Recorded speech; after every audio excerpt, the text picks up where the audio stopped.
All right, I do believe we are live. Welcome, everybody, to another episode of the Break the Rules stream. I am your host, Lev Polyakov. Cheers, I got the raw milk over here in celebration of our two guests. We have Daniel Grimhood, the great health coach Daniel Grimhood, joining us right now, and we are also going to have Uberboyo coming in at 1:30, who has suffered an injury, which we're going to be talking about, the bone fracture, and we're going to figure out, number one, how do we heal this as much as possible with the resources that we have? And number two, in general, for all the people who are watching this, whatever stage of health you happen to be at, I would love to hear from you in the super chats. Please let me know what exact questions you have health-wise for Daniel Grimhood. And a little bit later on, maybe we're going to have some Patreons coming in as well. Patreon.com/breaktherules. That is the one opportunity that you being patrons will have. When you become a patron of Break the Rules, you are going to have an opportunity to come in, ask questions, have special Patreon-only stream. And once again, that's patreon.com/breaktherules. Anyway, enough shilling. I want to talk to you, Daniel, about, Joel, just in general, a lot of health-related questions. But how did you come to be in the position that you're in right now? It's a long story, so I'll summarize a bit. Since I was a teenager, I struggled with paranoid schizophrenia. Uh, there was a period where I was doing a vegan diet where I became severely malnourished, and that developed into epilepsy. During my first grand mal seizure, I ended up experiencing traumatic brain injury from uh, long-term hypoxia, about 6 or 7 minutes. Um, I ended up reaching out to a biohacking Facebook group that I had been a member of since very young. And there were a bunch of random suggestions like peptides, various nootropics. But what one person really stood out to me, and that was a nutritional and herbal approach and lifestyle approach. So I was very skeptical at first, but I began implementing that advice.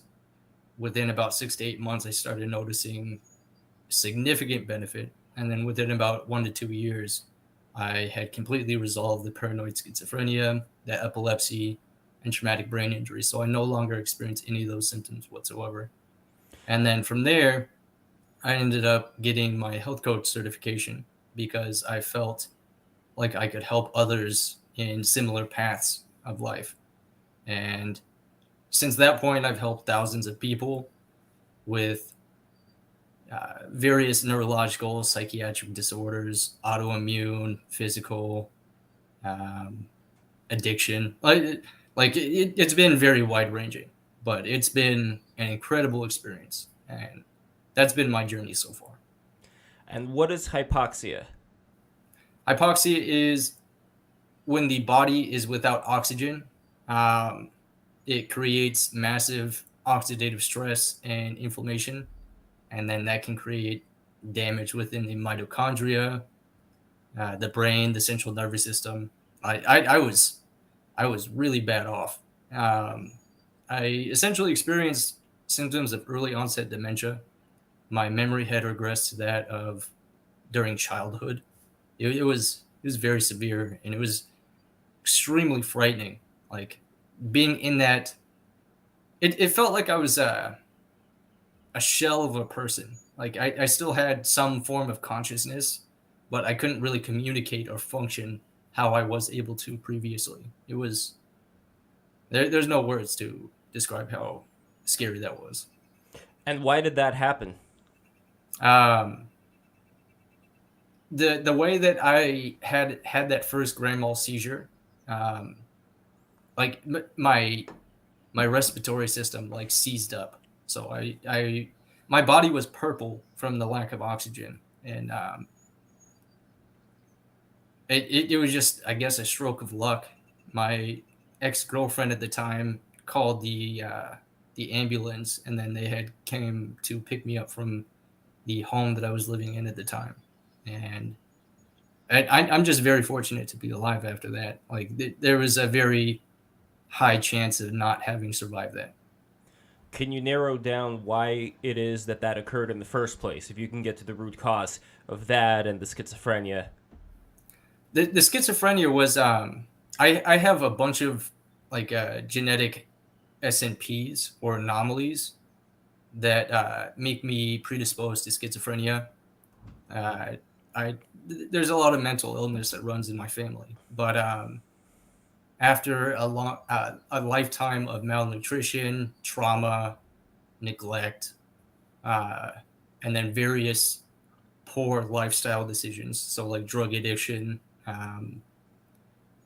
severe circadian disruption. Like I would be up all night, asleep during the day, and then that essentially caused those genetics to express.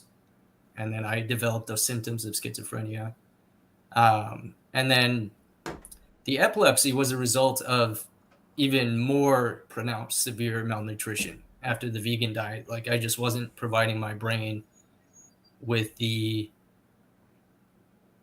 essential cofactors like the micronutrients, the macronutrients, the fats, the protein to actually function properly. And then that's just another case of epigenetics. Like I have my gene profile is it's very unfortunate, but I've managed to overcome all that by essentially reverse engineering what had got me to that point. So, in other words, if we're talking about people in general, like let's say you have people, I don't know, let's think of the Hasidic Jewish community, for instance. There's a lot of problem in that community with, cousins marrying cousins, and, there's a lot of inbreeding that rabbis are looking at and trying to figure out, like, how do we make sure that the wrong people don't marry each other so that these problems wouldn't precipitate?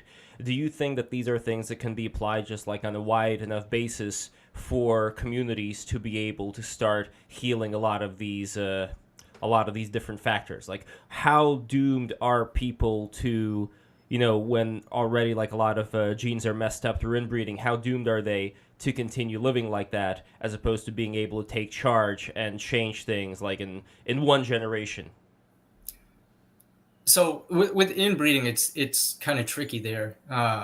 There's a difference between genetics and epigenetics. So epigenetics is a result of gene expression caused by your diet, your environment, um, internal and external inputs, and then genetics is something that is set in stone. So it's about maybe 5% maximum of diseases that are of a genetic origin. The rest of them are environmental and mitochondrial. So I do believe many things can be reversed, but it takes a lot of effort on the individual and then effort on downstream generations. So it could take several generations to completely reverse epigenetics, and then just intelligent mating with other people that are healthy or actually put effort into their diet and lifestyle as well. But when you're saying genetics, not epigenetics in this case, and you're saying that it's set in stone, how set in stone is it in terms of several different generations? Like, at least in terms of the North Koreans and South Koreans, you have the next generations being much taller in South Korea than in North Korea. So you have certain things, certain dietary things, I think, that play a role in that. So how much would it take for there to be like a very great genetic leap from, from A to B? It would take about 6 or 7 generations for like a very massive leap of evolution to occur. I've written about this briefly on my Twitter page on twitter.com/Grimhood. I would say about 6 to 7 generations, and then like for set in stone changes to occur for the genome, and then So when you're saying set in stone, in other words, you're not talking about set in stone for the rest of the generations. You're pretty much just talking about the person. So, for example, with my father had bent pinky. Notice his pinky's bent, right? My father had Yeah. a bent pinky from an accident on one of his hands, and I have it on both hands, the same bent pinky. So would that be an example of some kind of an external injury being passed on? Would that be genetic, epigenetic? Like, what are we talking about here? That would be epigenetic. Like if it's something that happens to the individual rather than over time throughout generations, that would be epigenetic, and then you pass on that mtDNA, mitochondrial DNA, towards your offspring. So, but it was originally thought that only the mother passes on the mtDNA, but more recent research has found out that it's both the mother and father. So it's a very interesting subject. It can get really complex. Oh, absolutely. So as you can see with the fingers, I guess if you were to take my word for it about the dad, that would be a definite example of it being passed on from the father's side. Yes. Yeah. Exactly. Now, as far as, let's say, things of a more health-related nature, what exactly do you see as being, and there's probably a lot of different ones, but what do you see as being the most significant problem that is facing a lot of, I'm not even going to say Americans, but a lot of people in the first world, people who have access to a lot of stuff, a lot of food? What do you see as being the biggest problem that a lot of them are facing right now? Yeah, go ahead. I mean, there's probably a lot to pick from here. Um, I believe circadian dysregulation and then high calorie malnutrition are like the causes of many of the diseases that we're facing on a global basis in modern times now. So, high calorie malnutrition meaning uh,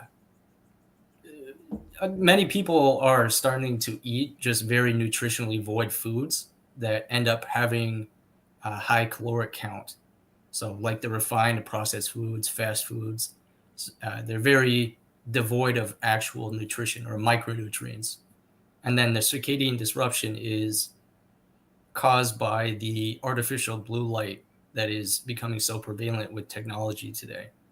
Um, that's been it's been a worsening issue since about the 70s, and it's both of these issues are it's a very linear correlation between the increase of disease rates globally and the advancements in both like these refined processed foods and the technology that we're beginning to utilize more and more. Um, yeah, so that ties back into the epigenetics where it's a very similar root cause of many of the diseases we're facing today, but it can develop differently for each person. So many diseases have mitochondrial dysfunction that underlie them. So insulin resistance or diabetes, obesity is it's both of the high calorie malnutrition and the circadian disruption, but also the lack of physical activity. So there can be multiple factors, but those are the two main bases uh, that I've connected with a lot of what we're experiencing today. Would there be a good pushback argument when looking at, for example, people who go to the gym and saying, well, look how many Americans are going to the gym today in comparison to how many did, yeah, I don't know, like several decades ago. And you're seeing a lot of these Instagram photos of people just being, incredibly pumped up. So that would be somebody's counter argument to say, hey, look at all these people. They're so healthy. They're so muscular. It's like they're way muscular than people used to exist before. I mean, maybe we have just like a time of extremes, or you have people who are extremely obese and people who are extremely muscular, much more so than in the past? Or do you think there's something that kind of picture is not painting? So I believe that the fit people, based on like the research that I've seen, is in the minority of the population today. And then the reason why it just the internet or social media has just given them an outlet to show that off essentially. So they're going to be more prone to sharing their feats, their physical progress over someone that is becoming more and more obese, which wouldn't really. It depends. Like the body positivity approach thing is starting to gain a little bit of traction, but it's primarily weighed towards like physically fit people that are more prone to sharing their progress online. So I think that's the main basis there. But again, that it could be both factors. What you just mentioned. And there's a comment over here from Thank You, who says, weak times, good men, strong men, bad times, goo, hard time, make weak times strong. You get the idea what he's trying to say over here. Yeah. So, yeah.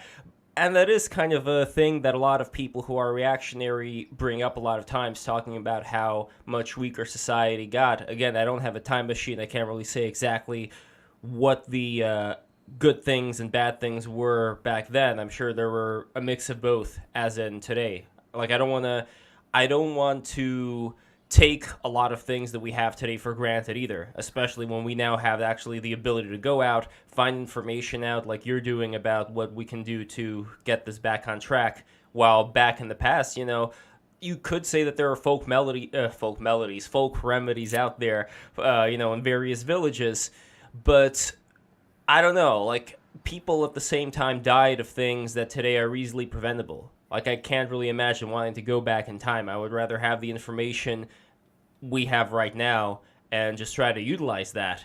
While probably most people don't. Most people choose. I don't know if it's right to say they choose to be ignorant, but most people, they just rather do something else. It's not that hard, at least if I'm not mistaken. It's not that hard to find a lot of these things out, or is it? Like, how do you think things are going to work out from here on in with the majority of the population as opposed to the minority that tries really thinking about this and getting their lives back on track? Do you imagine there is going to be an even bigger divide among the masses versus, I don't know if elite is the right word here, but I consider an elite whoever it is that's going to go out and get that information? Like, what do you see that kind of future being like? So that's a tough question. You can't really change anyone who doesn't want to change, but I have noticed more and more people are beginning to want to take charge, especially after the last 2 years. Uh, People are starting to wake up to the fact that the medical system isn't really here to provide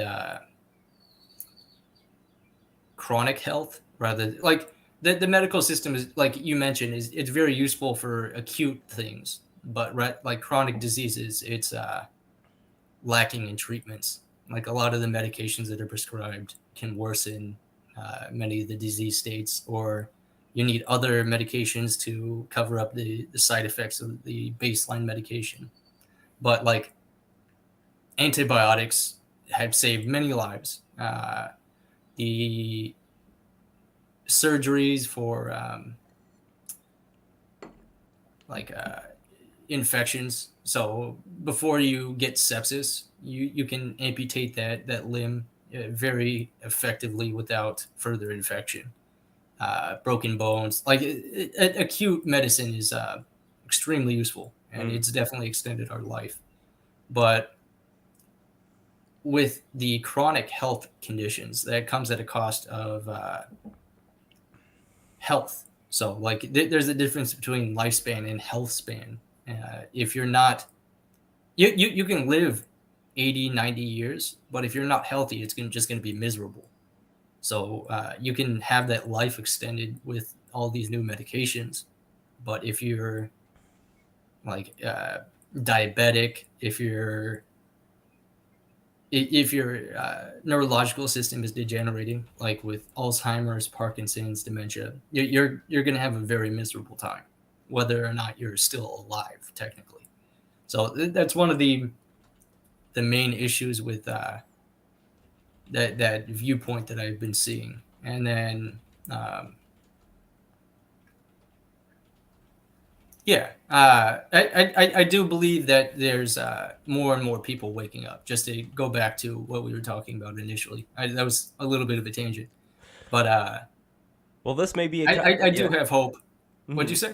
Well, I have a controversial question. I know that you have hope, but my controversial question has to do with whether you think whether you think that a lot of the people who end up surviving today, who before would have just perished because of whatever their body wouldn't have been able to deal with, do you think that that weakens humanity in general?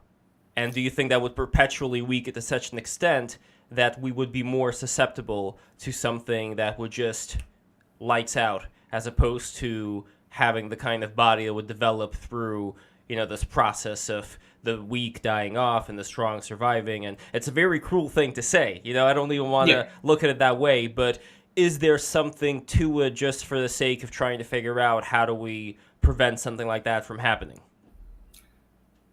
At this point, I don't think that's like I absolutely agree with that perspective. But at this point, I don't think it's avoidable because you can't kill people off. You can't let these people die. That's just not how our society or medicine is designed today. So it's gonna come with its own detriments. But yeah, I don't really have a solution for that one. Yeah, no, that is a very tough one. The only solution I could think of is how to artificially create a certain amount of pressure in people's lives to such an extent that it tests the system, but not to the extent that it would kill them off, like something. I mean, that's what gyms are for, that's what sports are for. We do test our system on a regular basis by participating in these things. Same Yeah. thing with education. That's how we end up testing our minds in order to grow smarter. But I guess that's more of it's less of a health question. I do want to move on to more health question. That's more of like a mass society question of how do we organize society so that we don't end up falling off. So yeah, I'm not really sure how to answer that when Uberboyo gets here with his Nietzschean takes. Maybe we're going to get a little bit deeper into that. So let's hold that thought. I want to get back into magnesium, and I was showing you the magnesium that I have. It's somewhere in the back over here. But magnesium's been one of the biggest things that you were advocating for, and I want to know why. What is so special specifically about magnesium? So magnesium is used within 3,000 plus, I think it's 3,174 processes that have been discovered so far. But with the knowledge that magnesium is bound to ATP or adenosine triphosphate, the body's primary energy currency for all of these processes within the body to actually take place, it becomes magnesium ATP, and then that is what is used in all of these biological processes that make the body run. So, like energy metabolism, uh, the ability to metabolize the protein, the carbohydrates, the fats, uh, the glutathione. Essentially, every single process within the body requires magnesium in some form. And then with the modern environment today, which is extremely stressful in a way that we haven't really evolved to adapt to yet, uh, it helps to reduce some of that stress. So uh, it increases stress resilience in for lack of better terms there. And this is And a then different kind of stress than working on some kind of a very body oriented project where you have to pick things up, throw things around. You're talking more psychological stress, or what kind of stress are we talking about here mainly? that it applies to all stress, so both physical and psychological. Um, yeah, it that ties into. I've been talking a lot about the GABA and glutamate balance, the two primary neurotransmitters for excitation and inhibition. So glutamate is essentially the ignition or the gas pedal for the body and the brain and the nervous system. And then GABA is the brakes. So you want to maintain a fine balance, and the magnesium helps with that. So you're less prone to not only like the deterioration of the physical body, but also the mind as well. So it helps to prevent a lot of the mental and psychiatric conditions that people are experiencing today. Well, it helps to manage them. It was a major component to managing a lot of the symptoms that I was struggling with initially.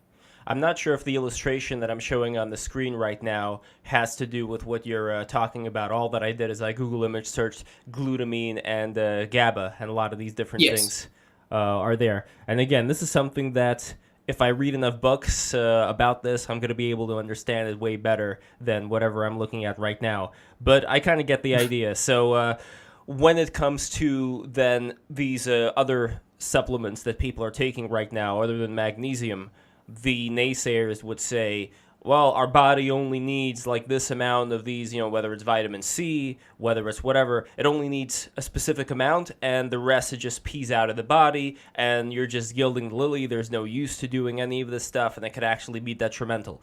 What would you say to that? Maybe it depends on the kind of vitamins, but overall, what would you say to that?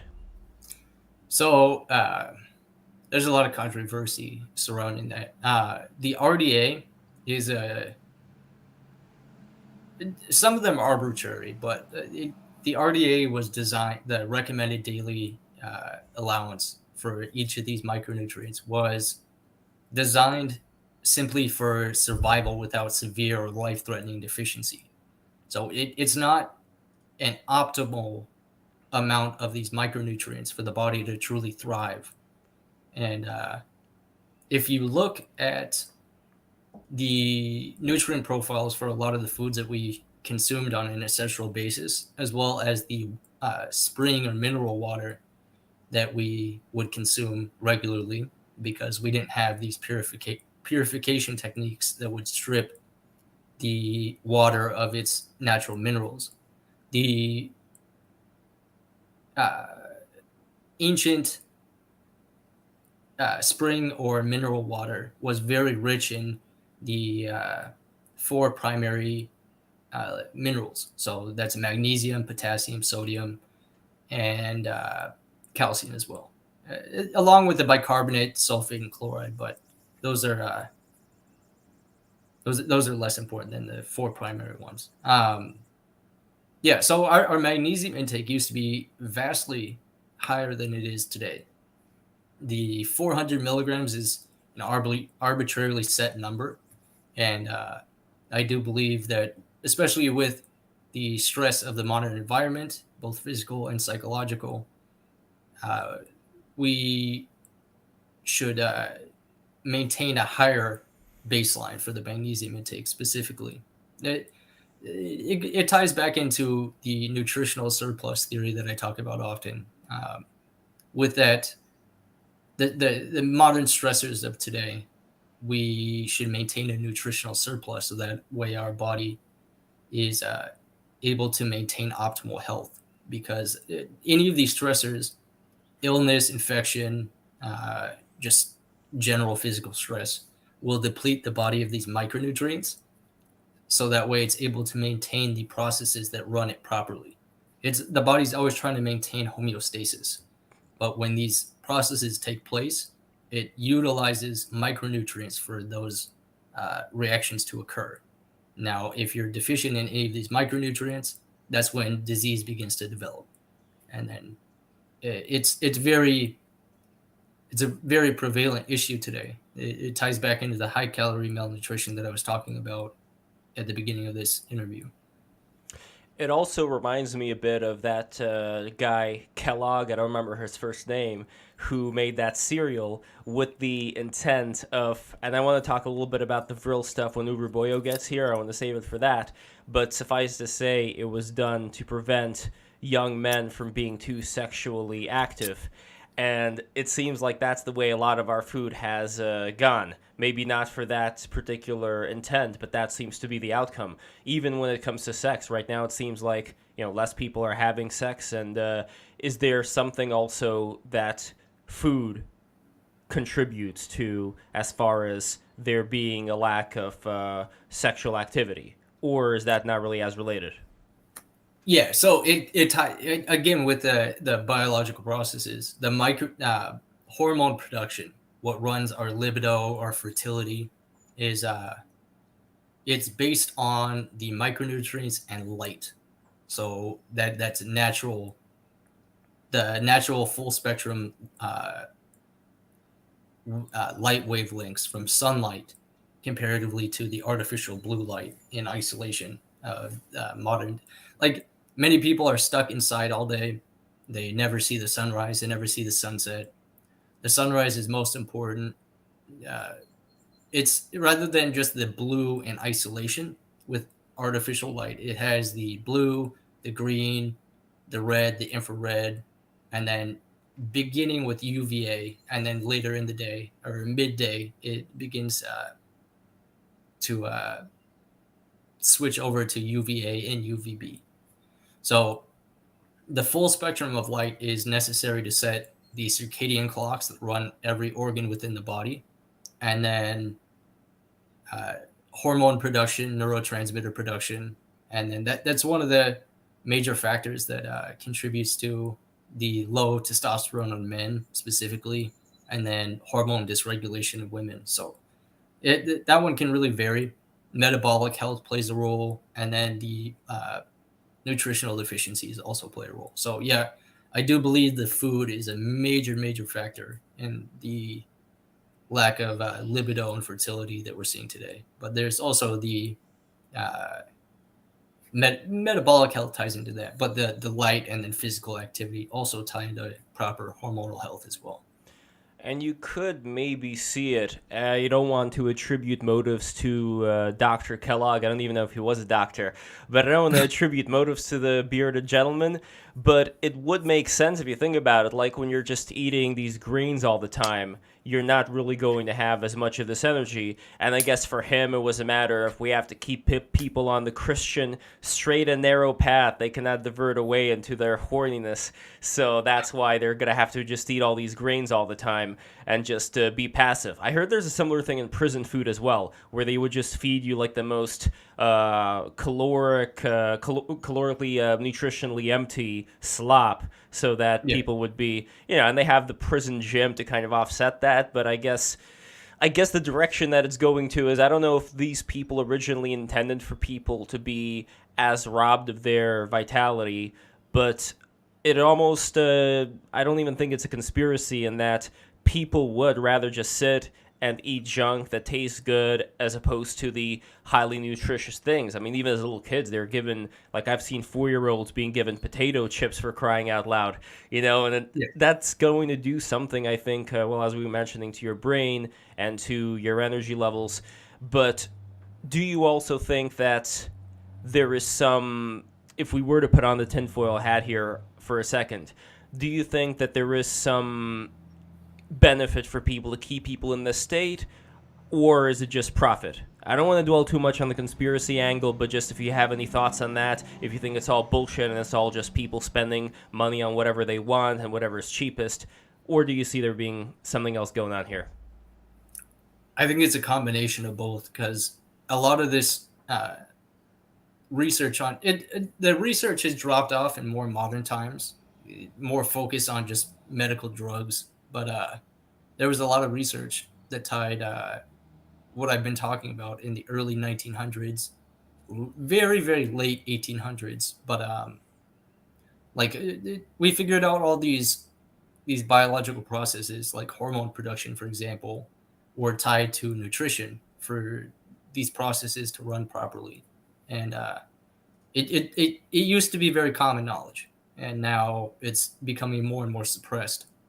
And I do believe there's intention, but a lot of these refined and processed foods are specifically designed to keep people addicted, and then also very complacent because they don't have that proper brain function, the hormone neurotransmitter production.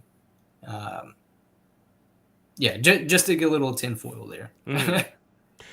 And it may be, I think, the best kind of balance where people would have all the sexual energy, but they would be able to be very disciplined with it. I see that as being different than just depriving yourself of having that energy in the first place, or just, walking around in this inebriated state. But speaking of that, Uberboyo should be coming in soon, and I wanted to talk about this stuff when he gets in here more. But in general, what is your opinion of something like NoFap? The seminal retention, all that stuff. I do believe there's application. Like it's more so. I believe it's more so targeted towards like people that have a addiction to porn or masturbation. So if you're masturbating, like I've seen people report like 7 times a day. More than 3 times a day is going to be a major issue for sure. Like maybe once, twice max. Those would be the people that would benefit from NoFap. But like if you don't have an issue with that, I don't believe it's an issue to ejaculate like really at all. It can be very nutritionally demanding or straining if you're doing it as excessively as I've seen some people online talk about. But like if you're depriving yourself of like a sexual or emotional connection to a woman or a man, if you rule that way, I believe that's not going to be of benefit comparatively. Why do you think there is such a focus on the seminal retention when it comes to these Buddhist monks, for instance, or people who engage in spiritual practices? People describe things, for example, like, well, I've described a lot of times on the stream of Kundalini, this energy that people feel in the back of their spine. I know you've described the Kundalini as being like the intestine. I don't know if that was a joke or not, but as far as Kundalini, the way that I understand it, is that it is this spiritual energy that people can harness, where they feel a liquid in the back of their spine when they breathe in and out, and the liquid goes up through their spine. Again, I'm not talking about like a physical liquid that you can extract and look at, but this is a phenomenon that, at least with like these tantric Hindu yogis, they've talked about this a lot, and now I think a lot of people in the West are also discovering it, but people are still scratching their heads as far as trying to understand, what the hell is this? Why is this happening? I do believe there's basis to that, but like with most of these ancient practices, it's becoming really watered down. So the understanding it will never be fully understood with these watered down concepts. So there's definitely basis to it in terms of energy harnessing or utilization, whatever you want to call it, the ki, prana, so on and so forth. It can be very useful to really harness that energy. And then I don't believe it's necessary, but it can be very useful for that, especially living in the modern environment where so many people are hyper fixated on sexual activity, masturbation, porn. It can be really useful to really come back into yourself and then recirculate that energy that you're otherwise excreting into the universe, essentially. Well, when you say useful, in your experience, where does the usefulness come in? When I was I'm married now, so I don't really practice it anymore. But when I was single, it was it really helped to manifest a lot of like the spiritual connection that I felt to the universe and nature. It can really make you present within your own body, because you have to, especially in the modern environment, you have to fight that hypersexuality, like the extreme sexual thoughts that can arise with seminal retention, and then really funnel that energy into more productive activities or tasks. Very interesting. And because Uberboyo is here, I think this is the absolute right time for us to be having that kind of discussion. Although I'm going to first ask Uberboyo to talk a little bit about the current situation that he's in, the injury from, I don't know if it was the horse that you wanted to save or what exactly was going on there. At least you wrote that on Twitter. But either way, welcome, Uberboyo, and thank you so much for coming back in here. It's always a great pleasure to see you, brother. Testing. So it seems like things are not going well on my Hello, end. can you hear me? Uberboyo. I can hear you. Can you hear us? No? All right, so while Uberboyo is figuring out what is to be done here, any other thoughts on this sexual stuff before we keep going? Because I know that, for example, Hanuman was a very big influence. I don't know. I don't know if Hanuman was a big influence on you. I just see you posting Hanuman all the time, Grim. So what exactly is your connection with Hanuman, Hinduism? Let me know. Testing. Can you So, hear me? yeah, we can hear you. Yeah, Sorry. we can hear you. My bad. I couldn't hear you there for ages. Apologies. Oh, all right, no problem. Running the So, check. Hanuman. Oh, let me back up there. My Sure. grandmother and older brother practiced Hinduism. Like after visiting India and connecting with some gurus there, they were very deep in practicing Hinduism. And then the Hanuman was a figure that was very prevalent throughout my childhood. So like they would always have pictures. They would, my older brother specifically would be praying to Hanuman. Um, so it stuck with me. And then after the traumatic brain injury, that was one of the, like, with near death experiences where you'll have like beings appear to you. Hanuman was who appeared to me. So that was a very important figure throughout my own health recovery. And then he helps me to remind myself of my own personal power, my ability to give and provide service to others, as well as continue to persevere throughout any obstacle that I face. Well, speaking of providing service to others, and that was very beautifully said, but speaking of providing the service to others, Uberboyo, I would love for the two of you to be able to speak right now, especially speak about Uberboyo's recent incident. So, Boyo, take it away. You got to unmute yourself. There we Sweet. go. No problem. No problem. Well, look, I don't want to come in and hijack everything for the sake of my situation, but I did have a crash there recently. I was in a crash and that broke my. Well, I had several things. I broke my elbow and broke it in several places and dislocated it as well. It's pretty painful, pretty bad experience. So right now I'm sort of going through the trenches of rapid recovery and whatnot. But by all means, if you just want to chat there for a little bit, I can kind of get the understanding of the vibe. Or if Mr. Grimhood has any tips on rapid bone healing, should I be triple dosing magnesium or something like this, or what should I be up to? I'm all ears. So Well, I was showing Grim earlier the footage, and I could put on the screen as well. But yeah, Grim, what do you think? my younger brother had a similar. I think it was the last year, maybe the year before in 2020. But we were skating together, and he ended up getting on. I forget what it's called. One of the grinding poles. He ended up slipping and then slamming his wrist into the grinding pole with all of his body weight and snapped both of the bones in his arm. I was able to help him. He showed me the post that you were talking about with the experimental peptides. I think the BBC 157, TB 500, and the GHK-CU would be very useful if you go that route. The injection is very likely going to be more useful over oral consumption, though. That's one of the issues with the peptides. But for my brother, I ended up megadosing him with oral and topical magnesium because it's necessary for modulating inflammation. So preventing excessive inflammation, but allowing enough stimulus for that healing process to still occur. And then it also goes into bone repair processes. So modulating the osteoblasts and osteoclasts.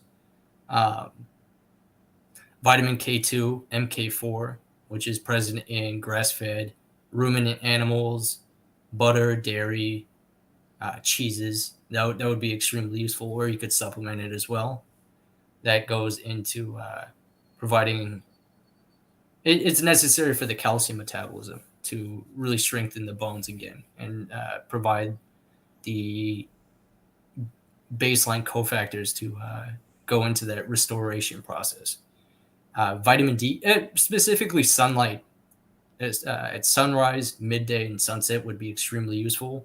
So that way you provide the UVB for the vitamin D production, again, the calcium metabolism, and then red and infrared specifically during sunrise and sunset is extremely healing. So it fuels the mitochondrial function, the energy to repair your body, and it's very anti-inflammatory too. Um, some of the herbal medicines that I gave him were, in terms of other food, I had him eat about 1 to 2 grams of protein and then maintain a caloric surplus, because when your body is in a state of shock or a major stress like it is now, it's going to be in a catabolic state. So you're going to be burning through nutrients and macronutrients at a more rapid rate than you normally would. So really maintaining the caloric and nutritional intake is going to be very, very crucial to a fast healing process. So the amino acids are necessary for the bone repair. Essentially any repair within the body. So about 1 to 2 grams of protein per body weight is going to be very helpful there. Just focusing on nutrient dense foods. I would throw seafood, shellfish, eggs, red meats. Bone broth could be very helpful as a good source of the amino acids and calcium. I actually just eating a load of it right now. There's like a big pot of it on downstairs. It's perfect. Cooking away. It's cooking away. Big lump of bone marrow. So I'm gonna suck that out of it, and that will sort me out hopefully. Yes. It keep up with the bone marrow, and that'll help a lot. I saw you talk about the raw milk. That's going to be extremely useful for the calcium and the rest of the micronutrients. I'm drinking like a gallon of milk a day at the moment, because you're saying about the calorie surplus, and someone else told me that. So I was like, what's the simplest way? You know, them bones need calcium. We need a calorie surplus. I was like, right, fuck it. I'll go for a gallon of milk a day, see what happens. Yeah, it should help significantly there. For the herbal medicines, my brother was prone to opioid addiction, so I helped him manage the pain without any opioids. So black seed oil. There's an herbal medicine called bone set called Drinaria fortunae. It's used for bone cancer patients, so it helps with the pain relief for that, and then it improves the bone healing rate as well. So the processes that go into that, astragalus, romania, blue lotus is really good for pain. Blue lotus. Actually, yeah. I'd love to ask you a little bit about the pharmaceuticals, because I had quite the strange experience. Because obviously, I don't really take, not obviously, but I don't really take painkillers that much. Almost never, to be perfectly honest. And I try to warrior through the best way I can, for the precise reason is that when something like this happens and when I actually need them, they're going to be like hyper effective. And so what happened, obviously, is this broke, and I was like, right, I'll try my best to go without painkillers, but then man, it kicked in, and I was like, wow, this is probably the most pain I've ever felt. So I said, right, I'll try a couple of things. Now, 2 things came up. First, people were telling me to not take inflammatory painkillers like ibuprofen too much. All right, some people are saying you're going to have to take them a little bit, but anti-inflammatory painkillers, it will stall the healing process, especially if you take a shitload of them for a long period of time and whatnot. And I think you mentioned something about that earlier, which is something to do with the healing thing, which I think is a really interesting topic. I don't know enough about it, but if you know any more about that, for the sake of the audience perhaps watching, discussing the problem of inflammation being a positive response in the body for healing, and suppressing that by like just drugging yourself into a stupor is actually not an intelligent idea as much as you would think. So that was one thing, and I'll talk about the second thing maybe after that, if you have any comments on that. Yeah. So I talked about, I think it was before you came on here, but there should be a fine balance between inflammation, like excessive inflammation. I used this example the other day on Twitter, was you like a cytokine storm. People may be familiar with that from the COVID situation recently. That's something that you would want to manage the excessive inflammation for, but you still need some level of inflammation to stimulate the repair processes within the body. A lot of these pharmaceutical or over-the-counter anti-inflammatory drugs, such as the NSAIDs, are extremely potent in the regard that it will just wipe out essentially all the inflammation present, especially if you're consuming excessive amounts to like completely dampen that inflammatory response. That's why I'm more partial to herbal medicines, because it still will either stimulate those repair inflammatory processes, or it just won't completely extinguish the inflammatory response. It's not as potent as a lot of these pharmaceutical and over-the-counter drugs are. So that was what I was referring to a little bit earlier. The magnesium chloride is very useful for that because it stimulates the neutrophil response, which is necessary for the repair processes within the body. I'm trying to simplify this. I'm not sure what the baseline knowledge is for this the audience here, so I'm trying to simplify it as much as I can. Well, I might be a good representative of it because I'm a bit of a grug when it comes to this stuff, but obviously I've been doing my research the last while. So this is a very, very you read about it and they say, like, if you want your bone to heal, the process is actually quite fascinating, because obviously what has to happen is the bone has to get inflamed, which draws the body's attention to the problem.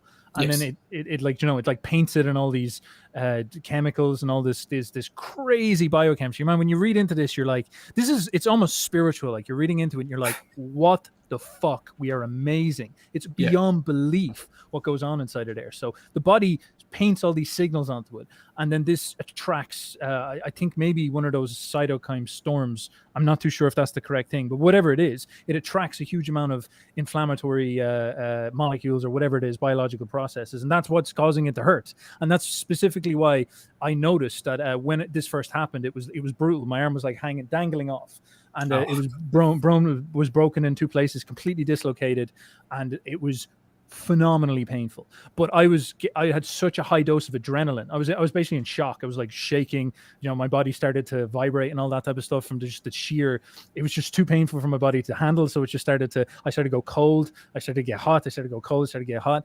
And I was walking around with that. But weirdly, I don't know quite know how to describe it. It was painful, but it wasn't like the same as the pain that came later. It was something that was manageable. I could grit it out. I could like maybe shout in anguish and kind of calm my breathing and all that type of stuff. But then, they snapped it back into place. That was some experience. I'll tell you something else that, like, to get you to like relax your arm. I'm like, bro, I don't know, can I relax my arm?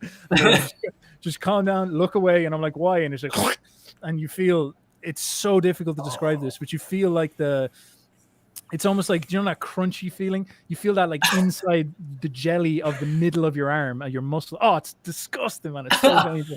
And they pull that into place. I'm like, oh my God. But immediately the pain started to calm down then, because the body's like, all right, things are back in place at the very fucking least. Your arms are dangling off the side of your thing. And mentally I started to calm down an awful lot. Yeah. But then later, as I was lying down, and the body relaxed, and I came out of the adrenaline shock, what started to come into gear was that that massive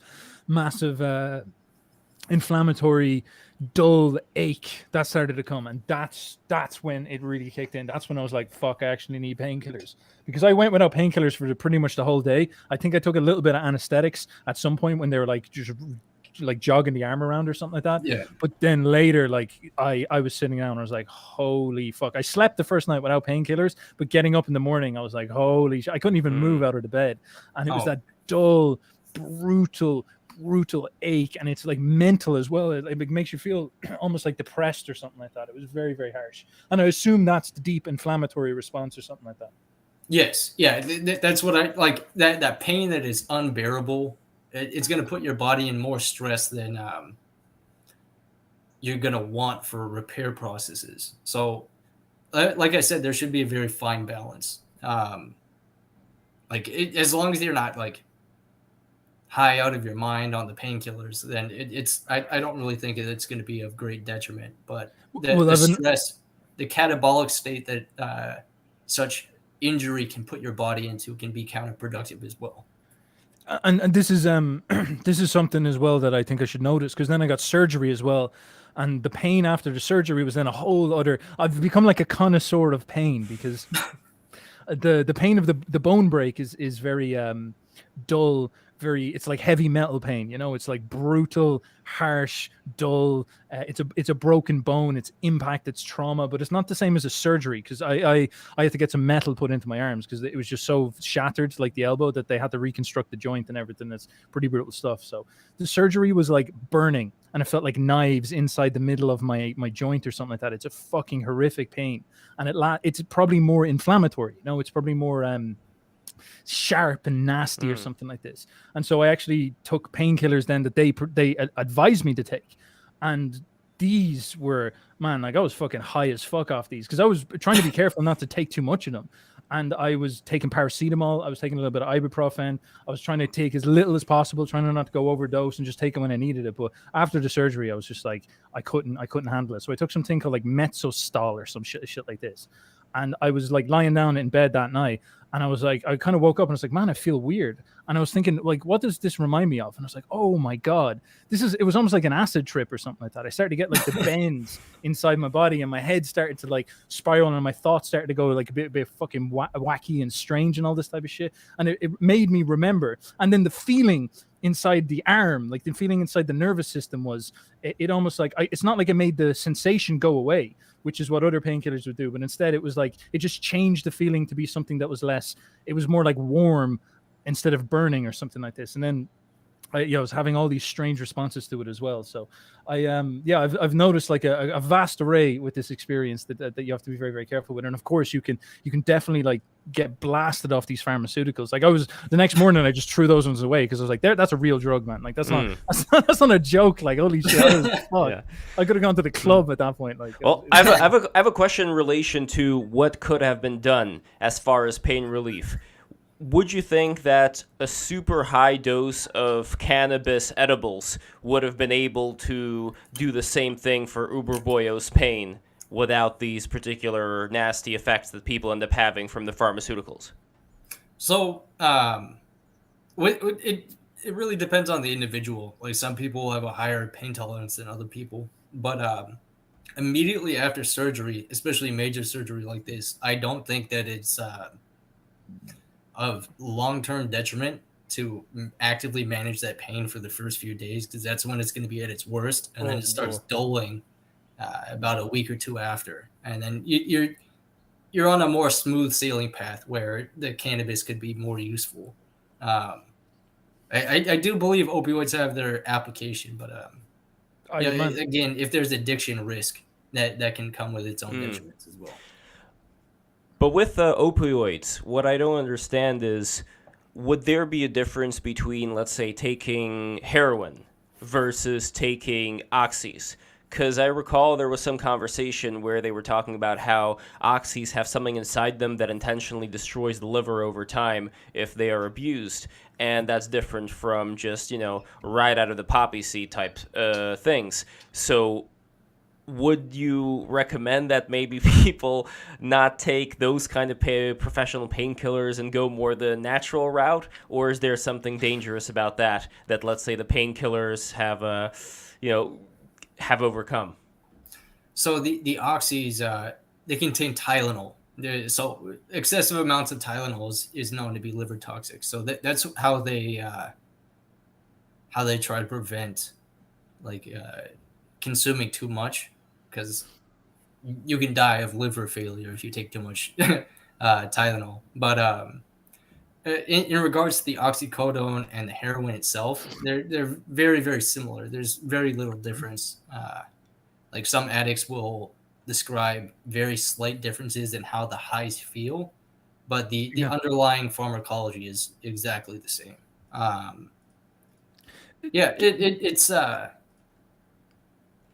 with the addiction risk, it ultimately comes down to how you're administering those drugs. So, like, if you're IVing them, then it will be extremely addictive to the individual. But like, some people don't respond in the same way if they're just consuming it orally. It ultimately comes down to many factors. Is morphine doing the rounds anymore? I know from all the old films and all that type of stuff, morphine was the go-to, but that's evolved into more specific synthetic opioids or something like that. Is that the case?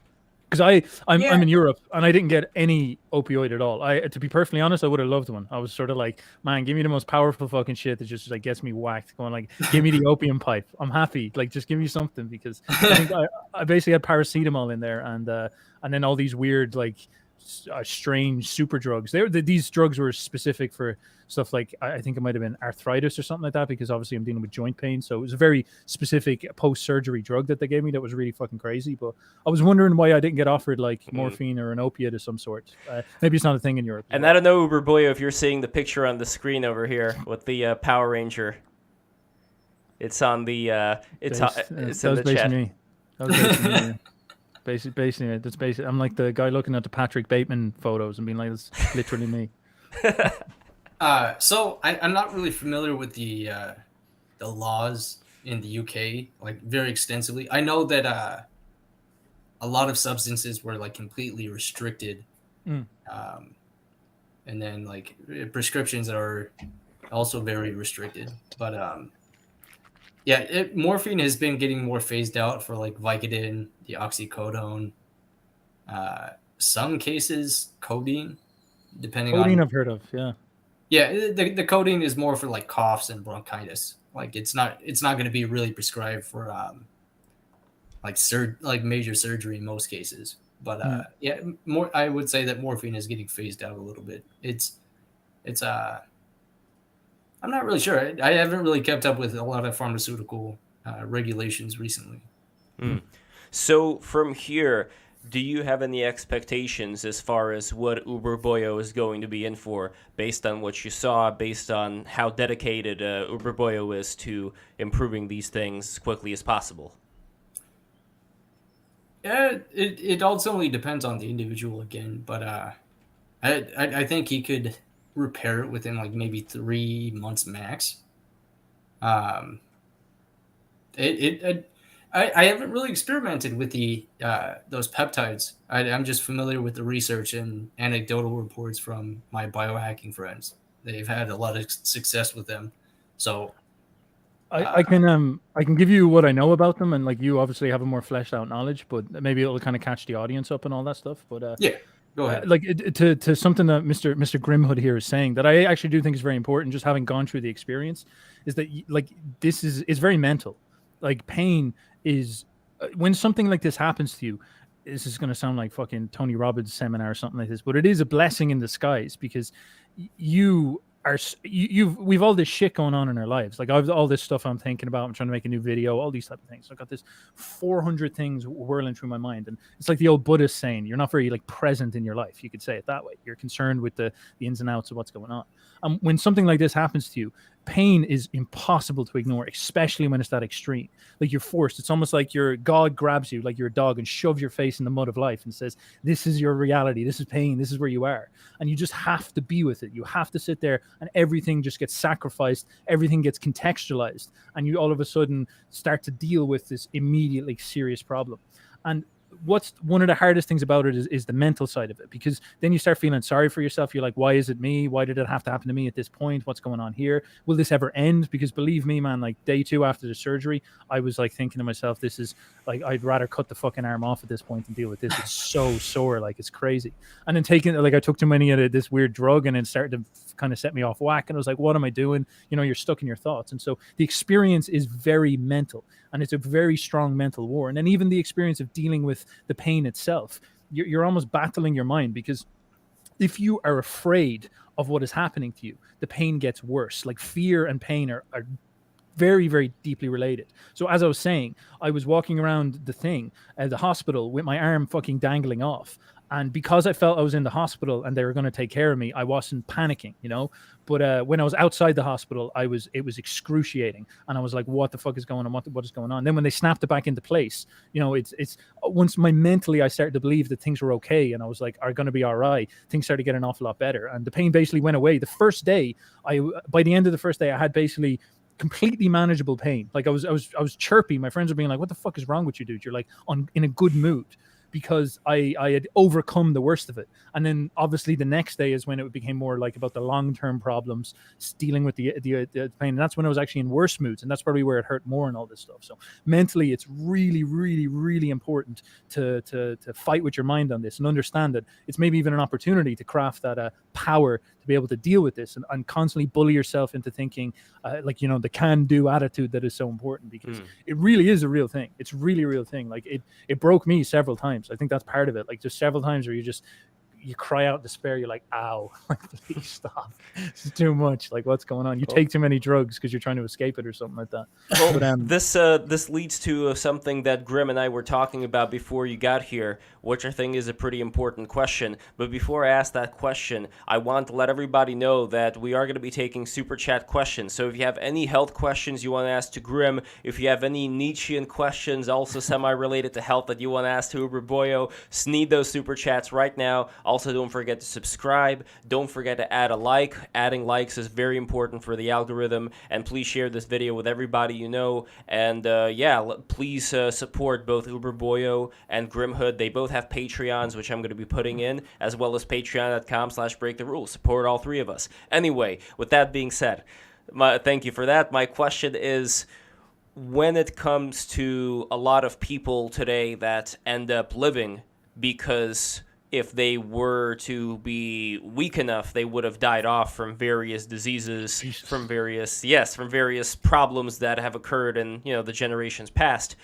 What do you think, and this is for both of you guys, and Grib sort of answered this already, not really that optimistic, but that's why, Uberboyo, you should probably go first. What do you think is going to happen as far as our, like, the health of the masses goes, if a lot of people are going to keep living and have subsequent generations who did not succumb to dying off through these things that are now very easily preventable?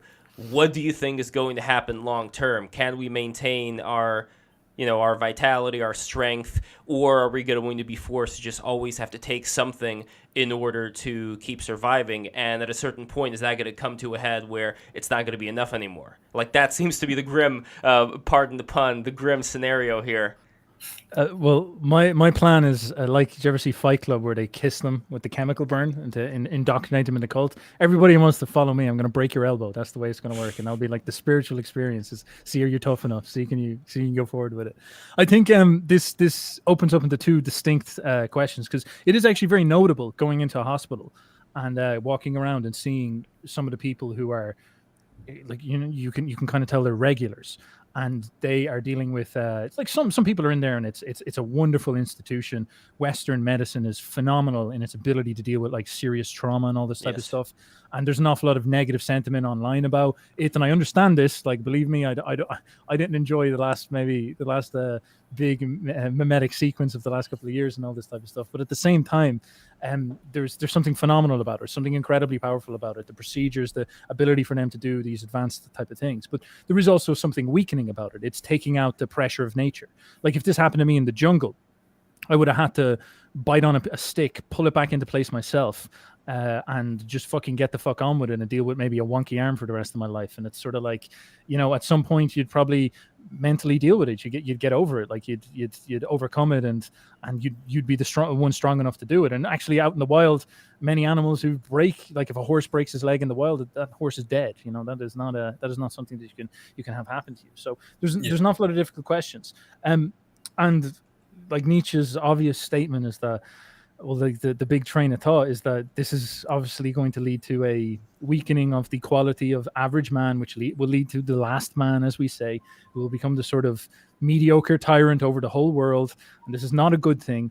And all these health benefits are very, very dangerous and very, very problematic, because they allow the weakest among us to survive. And again, I think you can lose nuance with this type of stuff. This is because these tools can also be massively beneficial to, I don't know, the masters or the Ubermensch or something like this. Because think of biohacking, like your ability to go in and I will learn about peptides now because I need to heal my arm. But peptides are not just a defensive tool; they're also an offensive tool.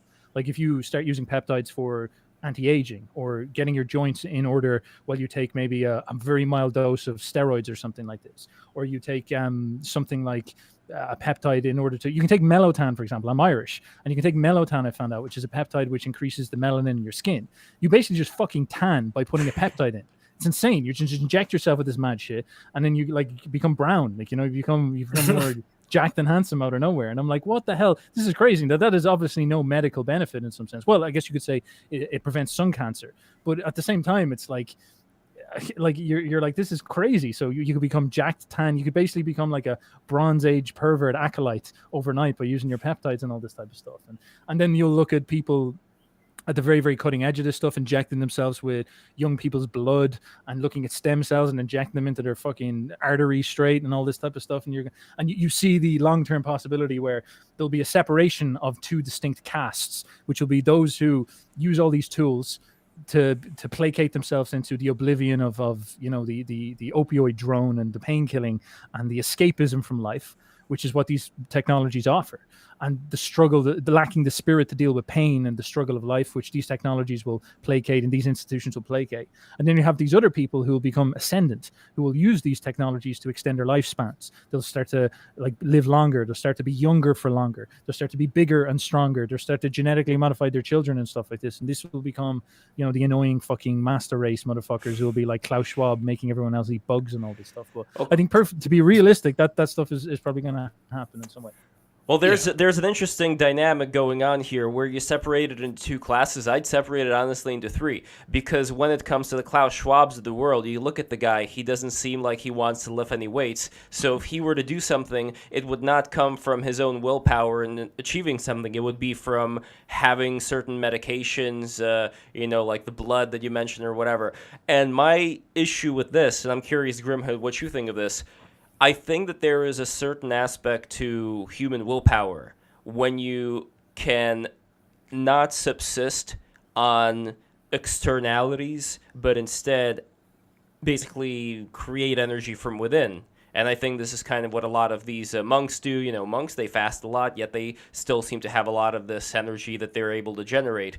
And it almost seems like if you only go by the medicinal route, only go by, I'm not going to have any, you know, maybe I'll exercise once in a while, but I'm not going to do anything beyond just taking all of these different peptides and things, all these different additions, where the person themselves is not applying any kind of force into the world in order to get a result.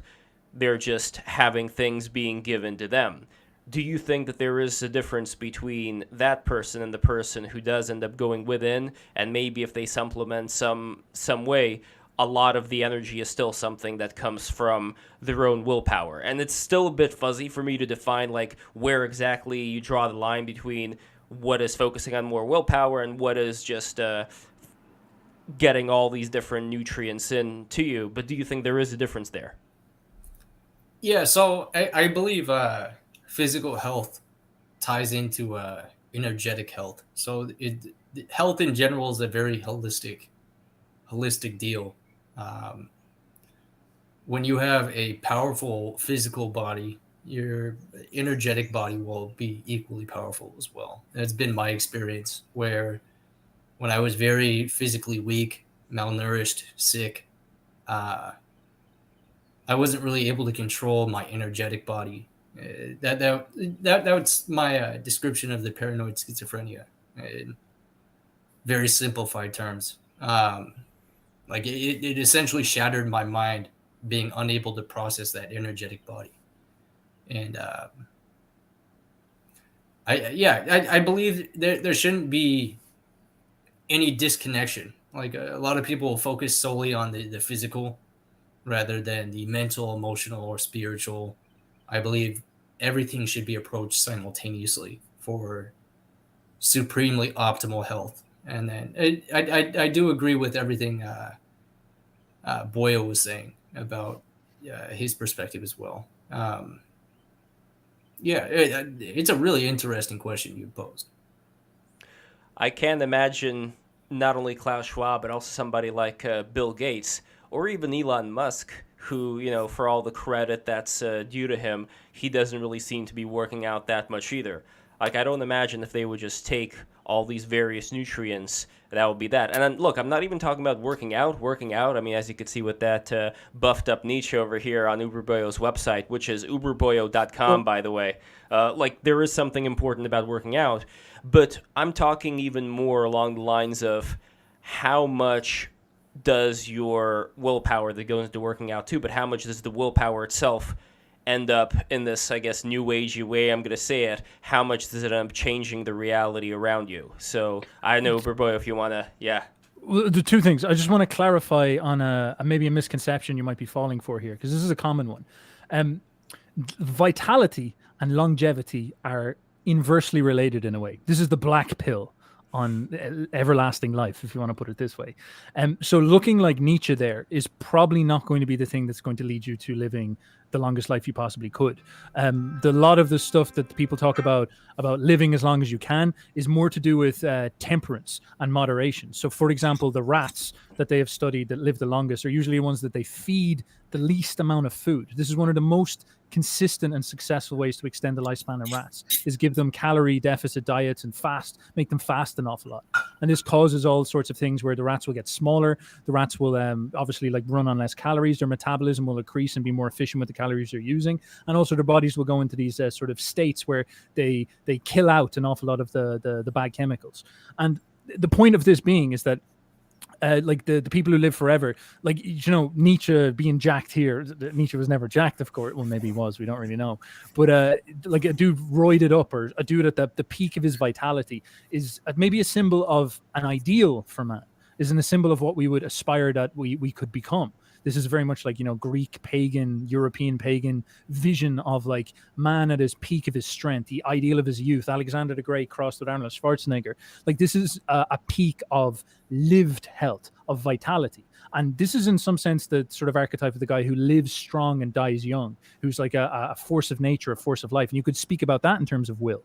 But that's slightly different than the type of energy that survives for a long period of time, because this is the one that doesn't spend all its energy immediately. This is something that actually extends that energy. Maybe its will is more long term. Its procedures are more tempered. It's a bit more boring and dull, but it lasts. It's like an endurance racer versus a sprinter. And the likes of Elon Musk, like, he's obviously not the paradigm in health, but if those dudes got in any way serious into maybe fasting a little bit, they could probably show up being like a little bit skinny and all this stuff. But as long as they're stacking wealth and they're, you know, skinny and demure, and they're fasting and they're keeping their bodies in temperate and temperate states, and they're like doing all these things to extend longevity. This is the thing, is that the quote unquote masters who end up taking over or something like this will probably be a load of dudes who are a little bit more frail, or not as they won't be jacked bodybuilders, let's put it this way. And they will be people who are playing the game in this type of way. They'll be more like a priestly caste, if you want to think about it this way. There's something very similar to what you saw with the Buddhists and all this type of stuff. And they will be living in this way. And then I think what you're sort of suggesting is the likes of Bill Gates and Klaus Schwab just look the opposite of both of those. They're just like fat, ugly, and not cool. And they're none of those things. And that is absolutely a good complaint as well. Are these guys going to be able to manipulate the science to extend their lives, even though they are just decadents all over? Like, that's a good question, I think. And this turtle that I posted over here, it's 120 something years old. So this guy's been around for quite a while now, and that is kind of like this example. Like, the turtle is not overly buff; it's very slow and, you know, very careful. But look, it ends up living this entire life. I'm sure it's a pretty fun turtle. I don't know, tortoise. But anyway, what I'm trying to get at here, though, is if we're looking at like the ancient texts, and if we take anything to heart there as far as who may have been the progenitors of mankind, then we do have these various Nephilim, angels, you know, these tall beings with the bird wings. And these were beings that not only in the Bible, but in various other sources are touted as having lived for, you know, thousands of years or hundreds of years. And they seem to be pretty strong. They're not like the turtle, you know, they seem to have the best of both worlds here. And it's almost like this is something that people are trying to at least those who find out about it, they're trying to get to that level where they can have both, where they can live a long life, have a spiritual life, and at the same time not look like Gandhi, and not that Gandhi looked bad. I'm sure he looked all right, but you get what I mean. I think that is something that a lot of people, not a lot, but that is something that the people who are in the know about this stuff are very curious about, where exactly our limitations are. And I brought up, as soon as Uberboyo got here, I brought up the question of Hinduism. And Grim, you were mentioning that your parents are practicing. Can you just tell me a little bit about that? Because I want to see if we can connect that to what is going on here as far as what people are yearning for in terms of health. So it was my grandmother and older brother that were practicing Hinduism. My grandmother passed away a few years ago, but my older brother still practices Hinduism. It's a little bit difficult to tie religion into a lot of this, but as an example, Ayurvedic medicine ties in the both lifespan and health span in terms of the dietary lifestyle practices, the herbal medicines, so on and so forth. Like that, the butterfly pea, Clitoria ternatia, for example, is one of the Ayurvedic rasayanas that promotes longevity and youthful cognitive function throughout the lifespan.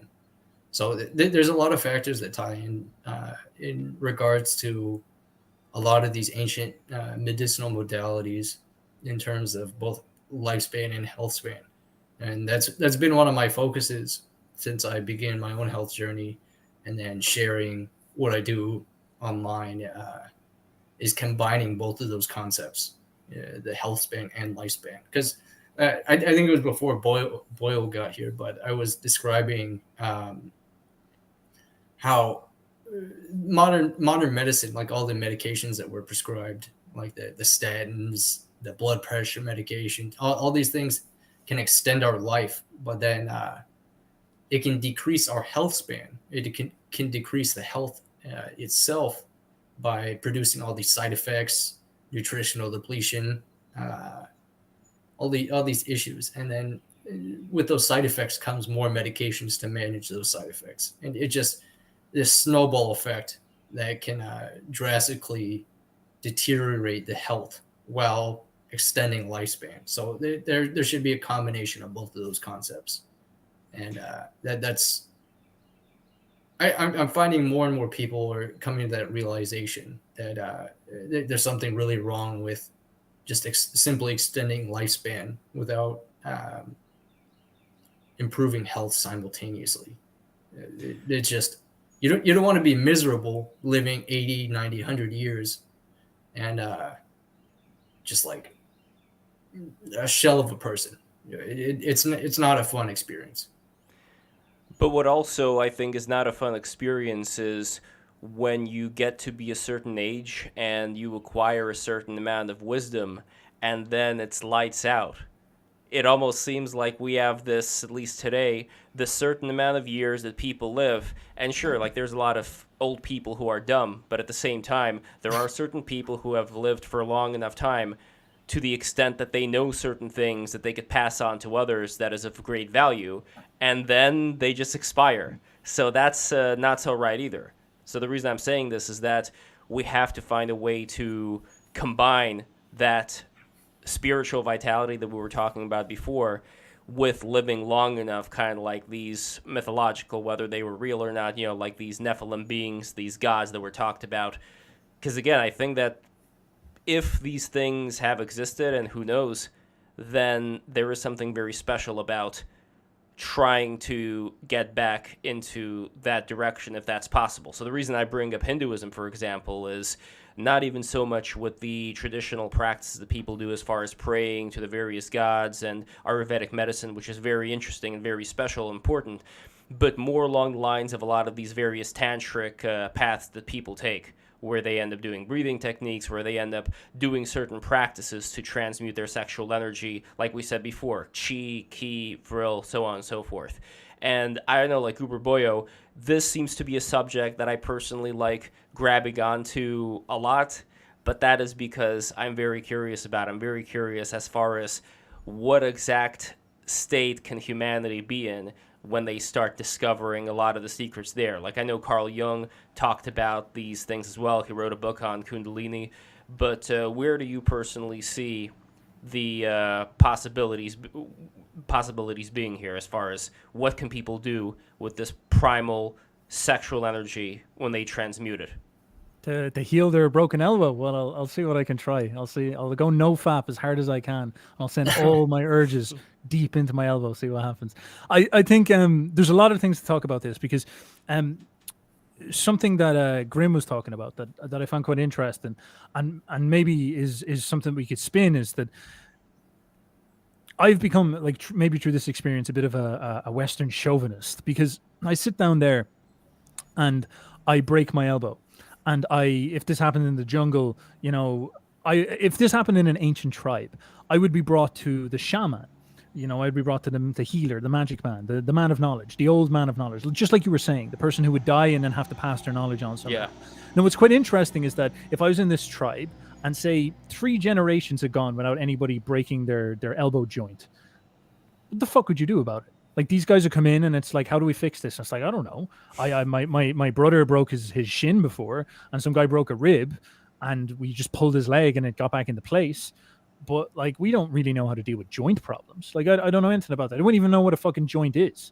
Like, they just wouldn't understand. You know what I mean? So they wouldn't have the repository of knowledge baked into them. They wouldn't have, and this is literally what the word science means. It means an established, it's like a library. If you actually visualize what people are talking about when they say science, the Europeans back in the day were imagining like this giant library, scientia knowledge, where they store information that is verified. And this is the whole idea of the scientific method. You're not allowed to add a book to the library unless it proves that it's verified. And so in this situation, what the West has done is standardized procedures and standardized knowledge. And so when you go in there and you have these set of symptoms, it's by far not perfect. Like if you go in and you're talking maybe about something very mental, like you're depressed or something like this, they'll list off these symptoms and they'll fill you full of some stupid pharmaceutical drug that is completely missing the point of the problem. But in this case, they take a fucking x-ray, which is just pure magic. They see through your skin and they see the bone, and then they look at it and they analyze the x-ray, and then they have all the names. They have the ulna, the radius, they have the name of the complex fracture of the elbow joint and all this type of stuff. And they've associated this with standardized procedures. It goes into the memory of the culture, the collective unconscious of the culture, and out pops the procedure. And they say to him, it's like, listen, all right, you've broke the ulna. We could probably send you home if this is the case, but in this case, you've also dislocated the ligament, so we're going to have to put you through surgery. And then they sit down, they say, this is exactly what's going to happen. This is the standardized procedure. They've got all this stuff built into it. And it's like some type of magical recollection from the collective unconscious. And if I had this accident in Eastern Europe, England, America, any hospital in the world that is influenced by Western medicine, these procedures would just pop out of it. It's fucking crazy. It's like being inside this giant nervous system. It's like being inside this giant religion. This is literally what it is. And so when you look into the past, and I look at religions, I start to understand them from this type of context, that they were similarly stacking up of procedural knowledge that these cultures found useful.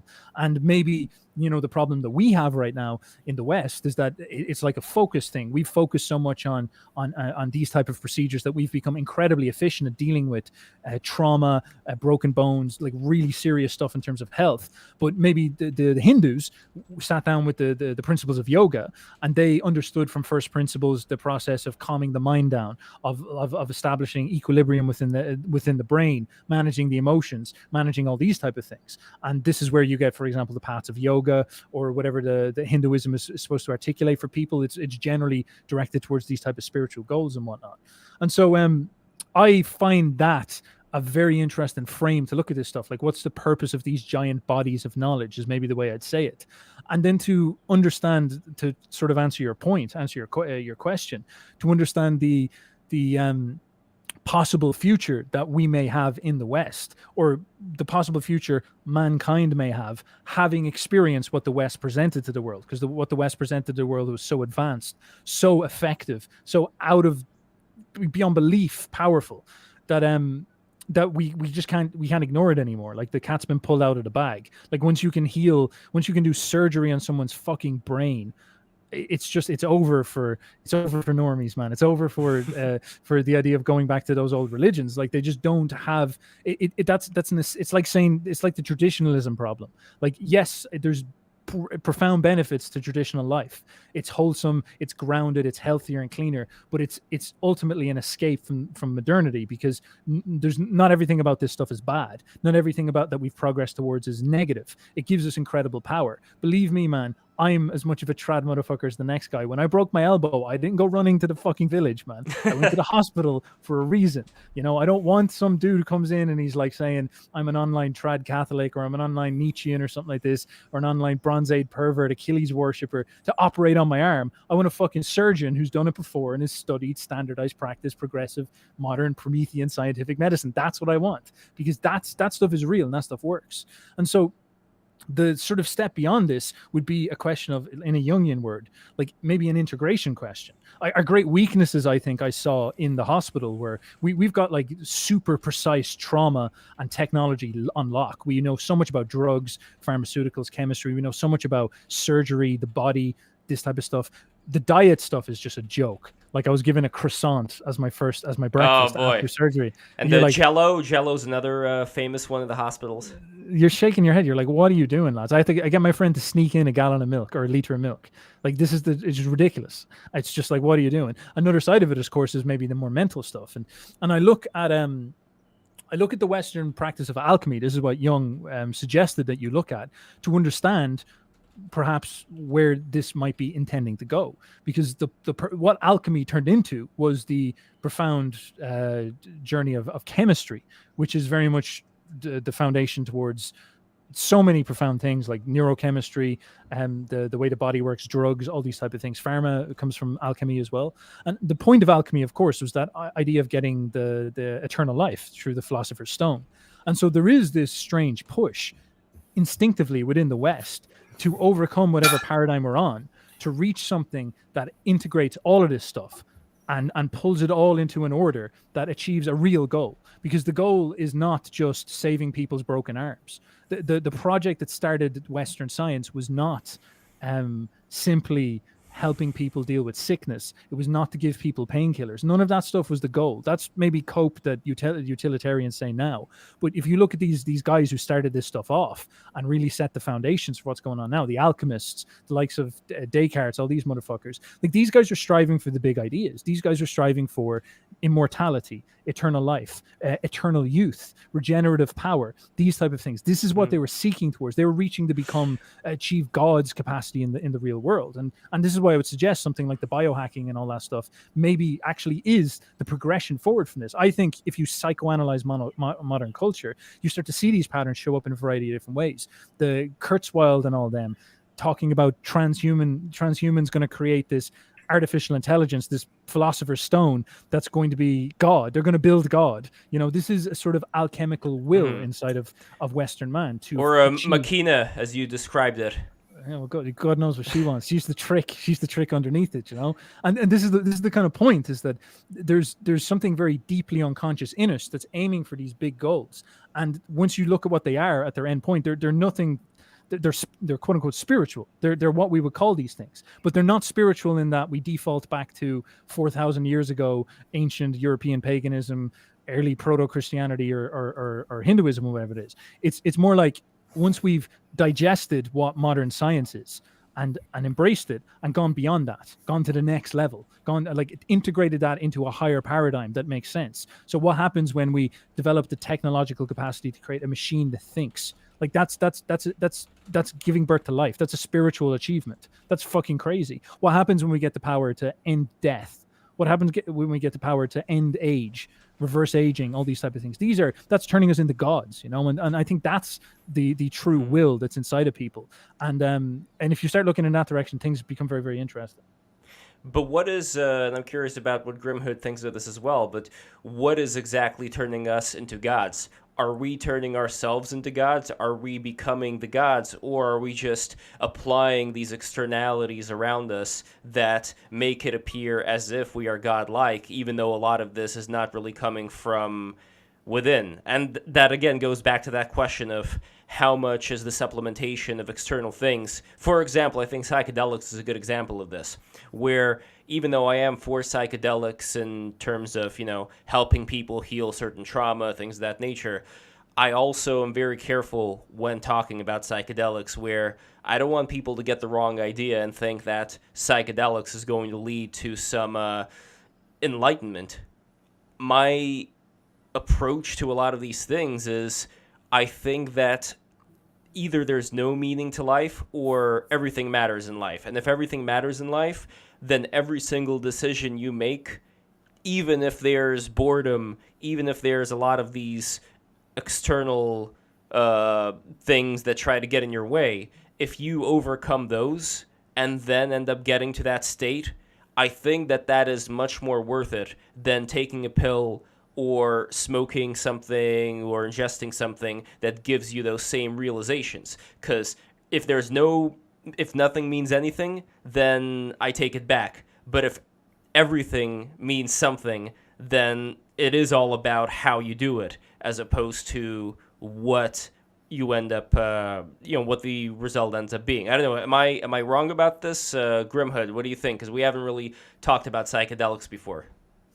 So from my perspective, it really ties back into everything that we've talked about. So take psychedelics, for example. I don't believe that the internal visions that people see are just merely hallucinations. I believe that it's peeling back the layers that modern society has constructed that really hold back the inner power within each individual. There's a common occurrence between many religions and spiritual concepts that is we are made in God's image. So returning to that inner power is regardless of whether it's internal or external tools. I think it ultimately brings us back to that same goal. Is ultimately what makes us gods.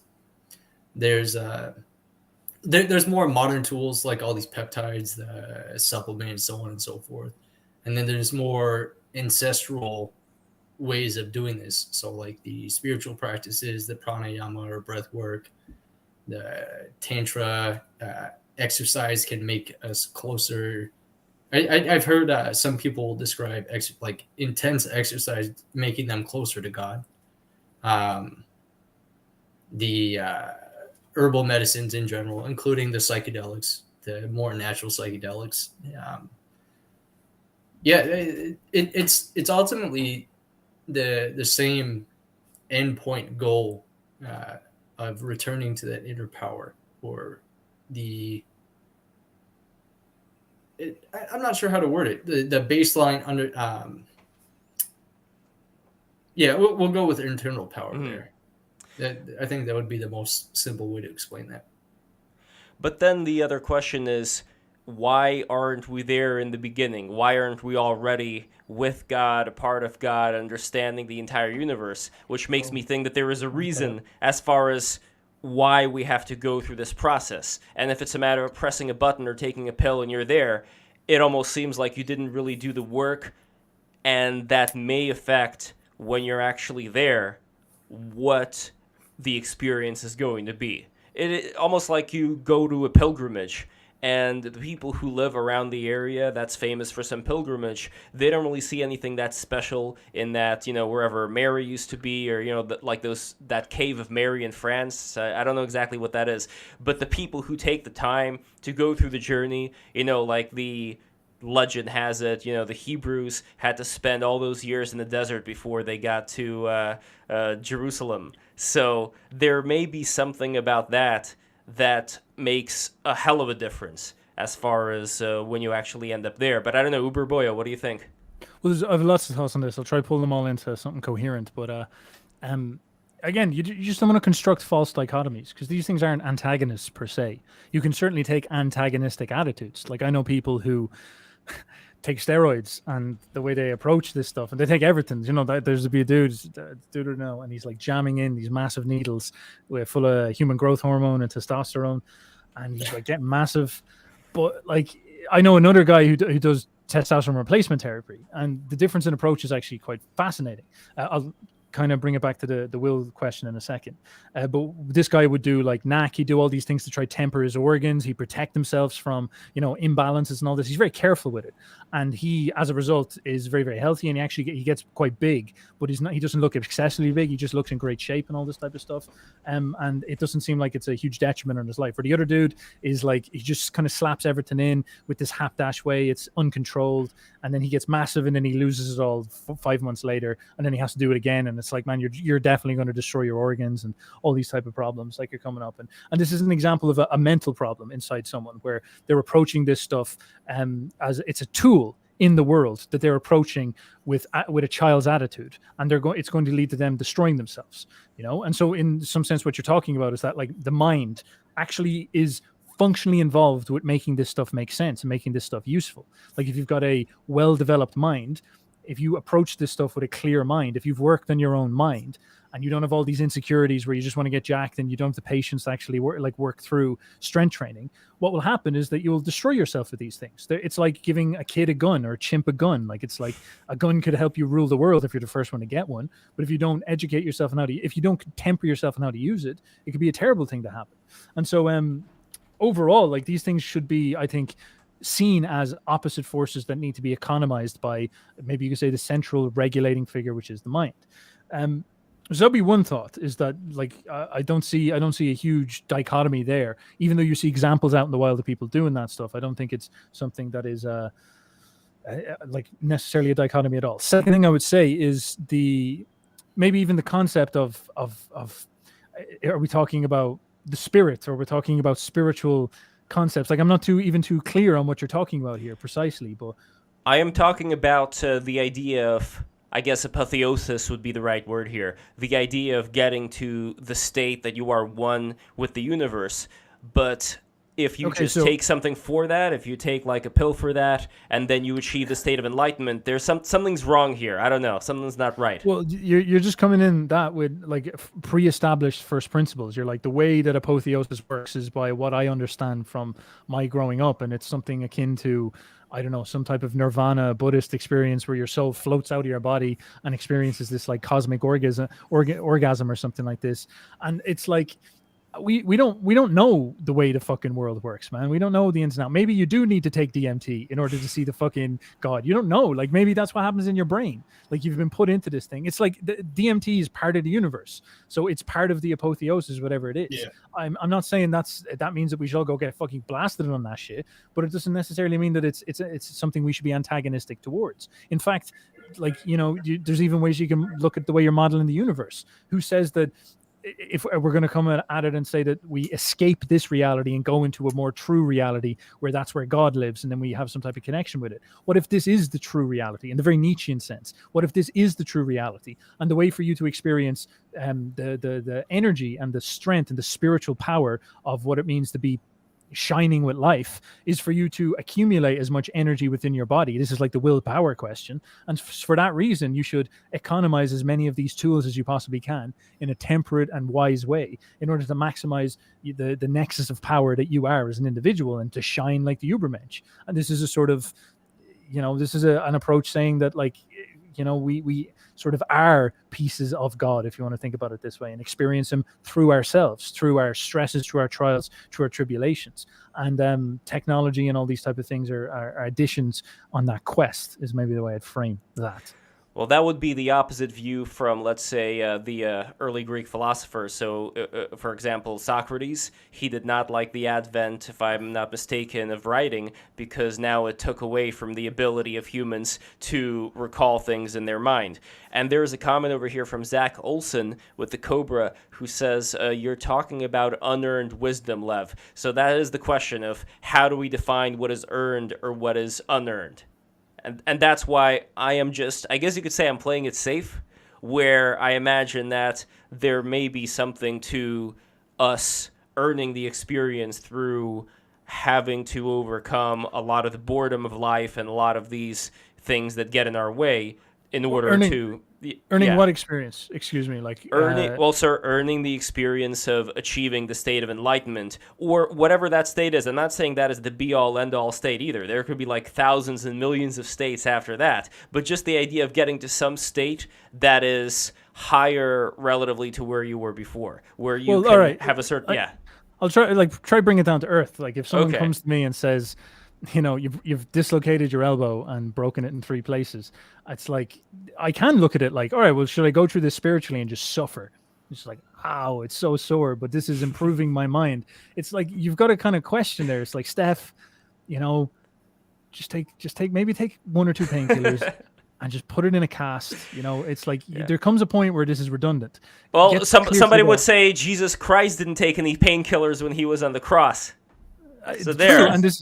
And there's a good question, because I always think the goal is what you should be really focusing on. So allegedly, Christ's goal was that he was trying to conquer sin. So he was going for a very specific thing. But say, for example, I was a boxer and I had this injury done to my elbow. My goal is that I want to compete at the highest levels. And so if someone came to me and said, all right, use BPC, use copper peptides, use maybe a small dose of steroids in order to get yourself back into action as soon as possible, to bounce back from this injury, there's no nobility in just suffering aimlessly. Like, you're out here to compete. Believe me, man, getting punched in the face is suffering enough. It's hard to win things. So in order for you to succeed in a competitive world, in order for you to fight against life, to become the crowning being within the world of life, that's going to be suffering enough. That's going to be spiritual enough. How would you just use some of these augmentations in order to get to that point and see what happens? And with that attitude, maybe that contextualizes things quite neatly for us, where we don't need to obsess about, like, maybe fearmonger about what they are. Now, I'm not saying you're doing that, but it's something. It's a grounded way we could look at this stuff, and then bring yourself back to enlightenment and be like, well, what the hell? What type of goal is that? Like, I can imagine succeeding in boxing being like beating some guy in a ring in an organized fight, but what does enlightenment look like? Like, how do we get clarity on what that is? And if we do, can we reverse engineer it to say how much does a psychedelic is it involved in that type of process? And that's a really hard question. A lot of people struggle with that. Well, I have one final thing to say about that, and then I want to move on to the health questions. Speaking of which, if you guys have any of the health-related questions, sneed those super chats right now, and Grimhood, who is the master of all things health, and Uberboyo, who is the master of the Nishian spirit. No matter how many bones you break in this man's body, he is not going to go out without a fight. So, just grow yes, another bone. Exactly. So my final thing about that is, I like this idea that the Hindu gurus talk about, where people take several lifetimes, hundreds lifetimes, thousands of lifetimes, until they achieve enlightenment. And I don't think it's a matter of it being a race. Maybe people are just on different wavelengths. People are focusing on different things. So for the boxer, there would be a particular challenge for which a lot of these medications would be extremely important and would not get in the way of him achieving that particular goal. For somebody else who has maybe a different situation in their lives, where, okay, now that I'm this certain age, maybe I will go into the cave and meditate and achieve some other state. And it doesn't mean that experience is, better or worse than the experience of the boxer, but they just have different goals depending on what they've achieved in their lifetimes before that. So I don't know. That could be another way of looking at this whole stuff. We have also a comment over here from JN's. Unearned wisdom means to be consciously, intimately aware of all the ways in which you are insufficient, which causes great internal dissonance and suffering. I mean, that is quite a thing to think about, isn't it? But as far as the health-related questions goes, other than magnesium, and Grimhood from the very start was talking about magnesium, what else would you say are some of the key supplements that you would recommend for, like, if we're not talking about somebody having some debilitating condition, but just in general, living a better, more fruitful life? What would you say are some of the things that we can't really get from our food sources that we do need to supplement today? It's very contextual. It really comes down to the individual, their diet, their lifestyle, their nutrient stores passed on from their parents. It can be, it really comes down to context there. So I usually don't recommend like broad spectrum supplement recommendations. I usually have people focus more on a full spectrum, whole food, nutrient dense diet, regular light exposure, and normalized circadian rhythm, just to set that baseline. And then if anything else needs to be optimized, to get a micronutrient panel or extensive blood work to determine exactly what else is out of balance or out of homeostasis. So that way you can reset that and then address whatever issue is arisen within the individual. It's very individualized. So magnesium is one of the more broad spectrum recommendations, just because, like I had mentioned, it's necessary in literally every single process of the body because of the magnesium ATP formation. Some other nutrients that are commonly deficient are things like zinc, vitamin D, a lot of the B vitamins, potassium. Some people are deficient in calcium, for example. Others are deficient in phosphorus. There should be like a 1-to-1 balance between those two. It's really contextual in terms of recommendations. But some of the more common ones that I talk about on my Twitter page are the magnesium in multiple forms in routes of administration, L-theanine, which is a calming amino acid, inositol, which is a sugar alcohol that it really balances the mental state. Like I found it's very effective for depression, anxiety, OCD, suicidal ideation. The application is very useful. It's very beneficial for metabolic health, which is a common issue for many people, hormonal health. Those are the three primary ones that I'm typically talking about. And then it's more niche in terms of like various questions that I get. So if you were to ask a specific question, depending on a like a condition or symptom or something, that would be. I have a specific question. This might be a bit wacky and out there, but do you, in your experience, or even believe generally that there's some type of correlation between cravings and nutrient deficiencies of some sort? Because very typically, if you don't have enough salt, which is sodium, a mineral, you'll kind of crave salty foods, I'd imagine. Now, I'm not sure if that's necessarily true, and it might be more fatty foods or something like this. But is there a situation where, I'm eating a diet and I will want magnesium? My body will need more magnesium or more zinc. Will I crave specific smells? Will I have a specific taste? Do you know what I'm saying? Like, Yes. will I want pasta and all these type of things, or whatever that way that works? Some people say, for example, if you need more vitamins, you'll tend to go towards fruit or specifically sweet things because that associates in your head with fruit. Do you have any thoughts on that? Yeah, absolutely. I just shared a couple studies actually on this subject. So when the brain and the tongue are not hijacked by these hyper palatable, refined, processed foods, we intuitively seek what we're deficient in, or it's specifically the microbiome that gets hijacked, and then the microbiome along the gut-brain axis will communicate with the brain to seek whatever foods that you're essentially addicted to. So when in a state of baseline health, you will crave both the smell and the taste of whatever nutrient you are deficient in or you're low in. So, for example, like some people will. Here's a good example. So, women will crave chocolate during their menstrual cycle, and then that's high in magnesium. Their body is rapidly depleting magnesium in that stressful process of shedding the uterine lining. So their body seeks that magnesium to bring down that inflammatory pain. A lot of women are deficient in magnesium, for example. Like I've written threads about how to manage the menstrual cycle and make the PMS symptoms more manageable for women. And the magnesium is a major factor there, where it can completely eliminate any PMS symptoms.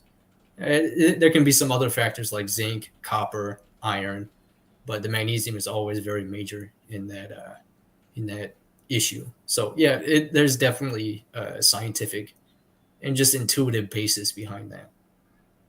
And so, like, is there, like, I'd love to get to that point of intuitive combination of all this stuff where I'll wake up and I might feel like the urge for Italian pasta, and I'm kind of aware it's like, all right, well, what's in that? That's like tomatoes and basil, so it's probably like vitamin C I need to get loads into. And then because I've had that experience before where I've been craving something. You know when you're craving something that's on your mind all day and you're walking around, and like sweets are a very good example. Like I'd be craving maybe some type of sweet food, and this could be gut biome, so I'm not too sure where we kind of mark it off. But I'd go and I'd eat a load of fruit. I'd eat like 3 apples or something like that. So it's not necessarily water. Oh, that's what I was trying to say. I'd maybe be dehydrated and want something sweet. I eat a load of fruit and it kind of goes away. And I'm kind of wondering, I wonder, is that a situation where I was needing a vitamin of sorts? And there's been other times where I've been craving sweet things, and I've just drank a load of water, and the craving goes away. And it was obviously that I was dehydrated, and that might have been fucking up a body process. And so these type of things, and like this would be a very, very interesting thing if you could develop that capacity to know. You make the associations, but I imagine it's incredibly complex and not straightforward at all. The way that I developed that intuition was I experienced marasmus level malnutrition, so I was deficient in everything across the board. I was like 86 pounds at 6 feet, very, very malnourished. 86, my man. Holy Lord. Wait, how tall are you? I'm 6 foot. So I was down very bad. Wow. So I individually supplemented each micronutrient in various dosages, and then that, like I was journaling a lot throughout this entire process. So I would take note of what symptoms would resolve or what other symptoms would crop up. And then that's how I've created my mental framework with all of these complex interactions between the micronutrients, the biological processes, and so on and so forth. And then I would confirm that in studies and various deficiency symptoms. So it's it is possible to develop, but it's not really worth going through all that for the average person. That's why I share a lot of the what I've learned throughout my own experience, and then back it up with research when people are like questionable. That's hardcore, man. And how long ago was that? That was 2017 is when I experienced the traumatic brain injury. So 2018 is when I began like repairing my body. So it wasn't too long ago. Yeah, man, that's crazy. Fair play. And what do you weigh now at the moment? About 140, 150. 140. Not too bad. It's not bad. I'm about 150 something as well, and maybe I'm 6 foot. I'm not sure. Sometimes I think I'm 6 foot. Sometimes I think I'm 5'11". I guess it depends on the posture. But I have a question. Speaking of diet, what do you recommend as far as fasting goes? As far as, is there a certain point of no further progress, or does it make sense to go on like these crazy like 48-hour fasts or something like that? So again, everything related to health and nutrition is going to be contextual. If you're extremely underweight or malnourished, you're going to want to focus on regular meal intake, sufficient macro and micronutrients. So if you're malnourished or underweight, you're going to be putting your body into a catabolic stress state. So it's going to be of detriment to your overall health. Now, if you have weight to lose, or if it's just like like Ramadan, for example, people will have the breakfast meal, and then around sunset they'll have another smaller meal. So that's a way of implementing the fasting. But it really depends on the state of health. I believe there's spiritual application to regular fasting, but again, if you're in a state of malnutrition or just underweight, it can be of detriment to your health. Like if you have weight to lose, it can be an extremely useful tool, but for, again, extended periods can induce a more stressful catabolic state where it can be counterproductive.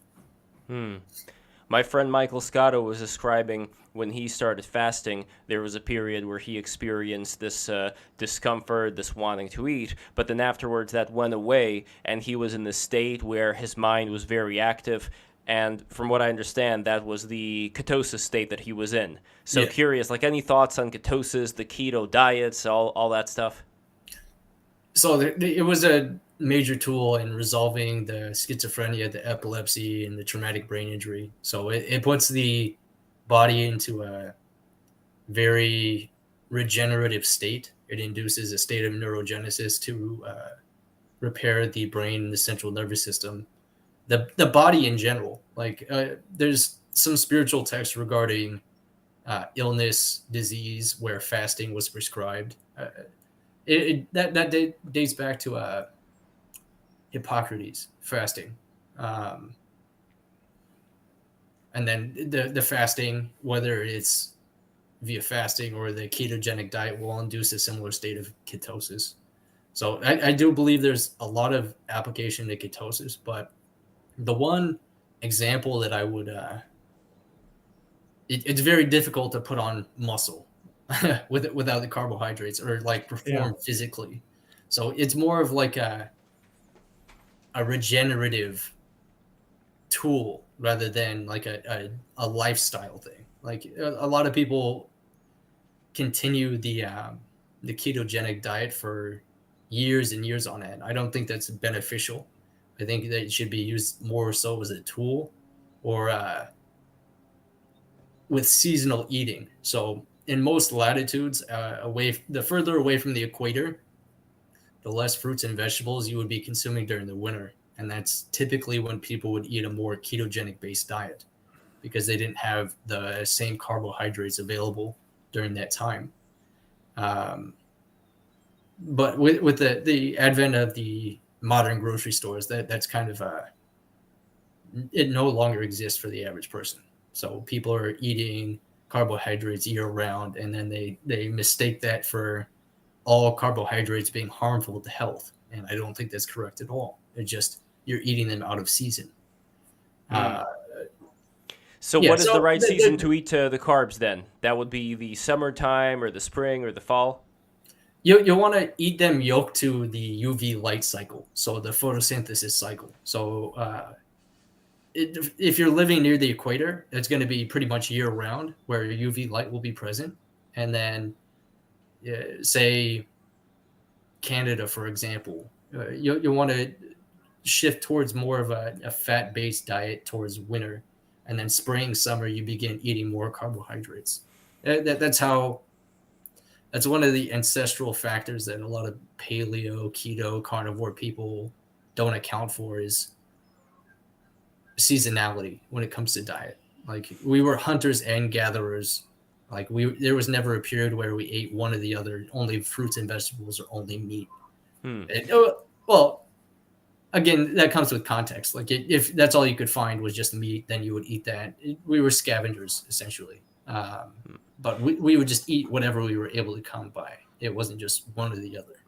In Ireland, it's very, very famous where there's fuck all fruits, like at all, natural to the place. So what you would basically have is berries in summer, apples in winter, because apples blossom they're ripe in the winter time. And so during the winter, you go down to your granny and all these big cooking apples and all this type of stuff. Tends to be an awful lot more bitter food. Whereas during the summer, then you get the berries, the blackberries, the hedge berries, strawberries, blueberries, all of these, and they're absolutely class. Like you can just run around the fields and just pick them out of there. And of course, you're competing with the animals as well. But it's very seasonal. Like if you eat properly, you do it that way, and it's phenomenal. Like it's really, really nice way to eat. How much do you think it makes sense? And again, I know you're probably going to say, well, it depends on the person. But in general, how much would you say it makes sense to, now that the summer's coming up, there's the farmer's market, it has all the berries in it and all the fruits. How much is it all right, would you say, to just like bury it up? Just like eat a lot of berries because they taste really yummy? or at a certain point, like, is that like too much sugar and that's going to also wreck your system? You know, like, does it make sense to keep track of all this stuff, or just like, you know, if I feel like it, just have some berries and... So that comes down to the metabolic health. So like if you're insulin or leptin resistant, it can pay to limit the carbohydrate intake. But if you're physically active, metabolically healthy, I've just been like pouring down the berries recently with the berry season coming around here where I'm at. As long as you're eating them like yoked to the natural light cycle, I don't really see it as much of an issue, especially if you're physically active and putting those carbohydrates to use rather than just... Well, what about the question of fat, though? Because if, let's say, there are people who have like a bit of a belly on them and summertime's coming up, from what I understand, it is way harder to lose a lot of this built-up fat over time from working out than it is from just limiting how many calories you take in. Would you say that is pretty much correct? Yeah. A lot of I'm working on an article for my Patreon recently, but a lot of the carbohydrates and the refined fats, it typically comes down to excessive caloric intake, and then there's more minuscule. It comes back down to the high calorie malnutrition. So you don't have the micronutrients to be able to process those macronutrients properly, and then the high caloric intake, it just accumulates as fat. But with things like berries, for example, would you say that those are also something where too many of them would have that same effect of eating like too many potato chips? Like whatever calories that they would, whatever nutrients they would give you, you already get like the maximum amount you need from, let's say, the first several packs of these berries, and then at that point it's just like you're just overindulging, you're just being greedy, and you'll suffer for it. I actually have experimented with this before, Lev, and it's weird, All right. but your body very easily self-regulates natural foods. So if you sit down with a thing of strawberries, like in order for you to overdose on strawberries, you'd probably have to eat like a fucking bathtub full of them, first of all. And because to overdose on potato chips, that's a highly concentrated fat fried food. Like you're very easily gonna, and it's generally like cooked in seed oils as well, so it's probably not that great for you. Your body kind of fevers on them because it's such an easy calorie. But with berries, you'll eat them and you'll kind of get sick of them. You'll develop this thing where you're like, man, I'm like, because they're not that sweet. Like strawberries have very little sugar in them. You think they have sugar in them. They don't have that much at all. I think there's probably more sugar in fucking things like maybe a bowl of oatmeal or something like that than strawberries. But your body, you kind of develop this gag reflex eventually. You just say, I'm fucking done with this. So it's the same with meats. It's the same with very clean meats. You can eat a load of burgers, but eventually the body will just be like, bro, I am stuffed. We're done. No, that is a good advice there. I guess I'm thinking as far as the people who would want to shed for the summertime, would the best approach be then to very strictly regulate in the beginning, and then once you're already at the kind of weight, fat percentage you want to be in, then you bring in the working out, and then you can, not really be as careful as far as the indulging in the berries and the fruits. And as far as bread, that may be a slightly different thing, because from what I understand, certain breads, especially white bread, there's a good chance to develop some kind of a funky fungal thing going on in the gutty works. Yeah. So I don't know if you want to talk a bit about the bread situation as well as kind of answering that proposal that I just had, where first, before the summertime, you would spend time just like cutting out a lot of these extra calories until you're satisfied with your overall look. Then you just keep working out, and then you can just whatever, so long as it's natural. So that would be the first question. The second one would be about the bread.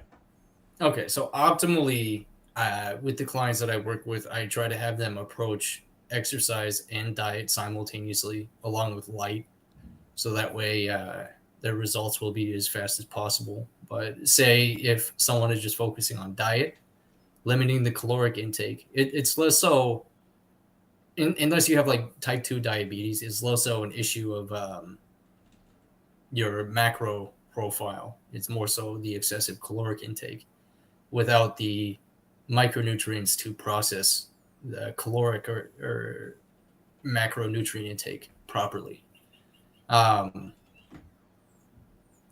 So with the bread, it ultimately depends on how it's processed, the specific grains used. I don't really see it as it's more as of a treat or a dessert in my eyes.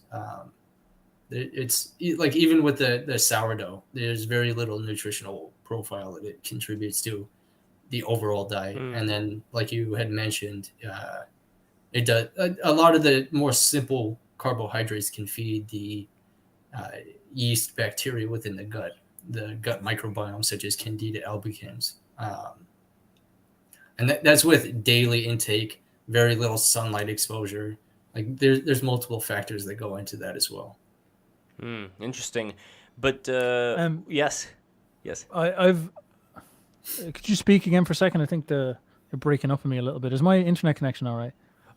It seems to be all right for me. I don't know, Grim. I think you're seeing Uberboyo pretty well as well. Yeah, but yeah. I'm gonna have to bounce, is what I'm saying. Ooh. So I'm gonna hop out. But I would love to ask Grim just before I go a couple of questions about the brain injury, because I've dived into neuroscience a little bit.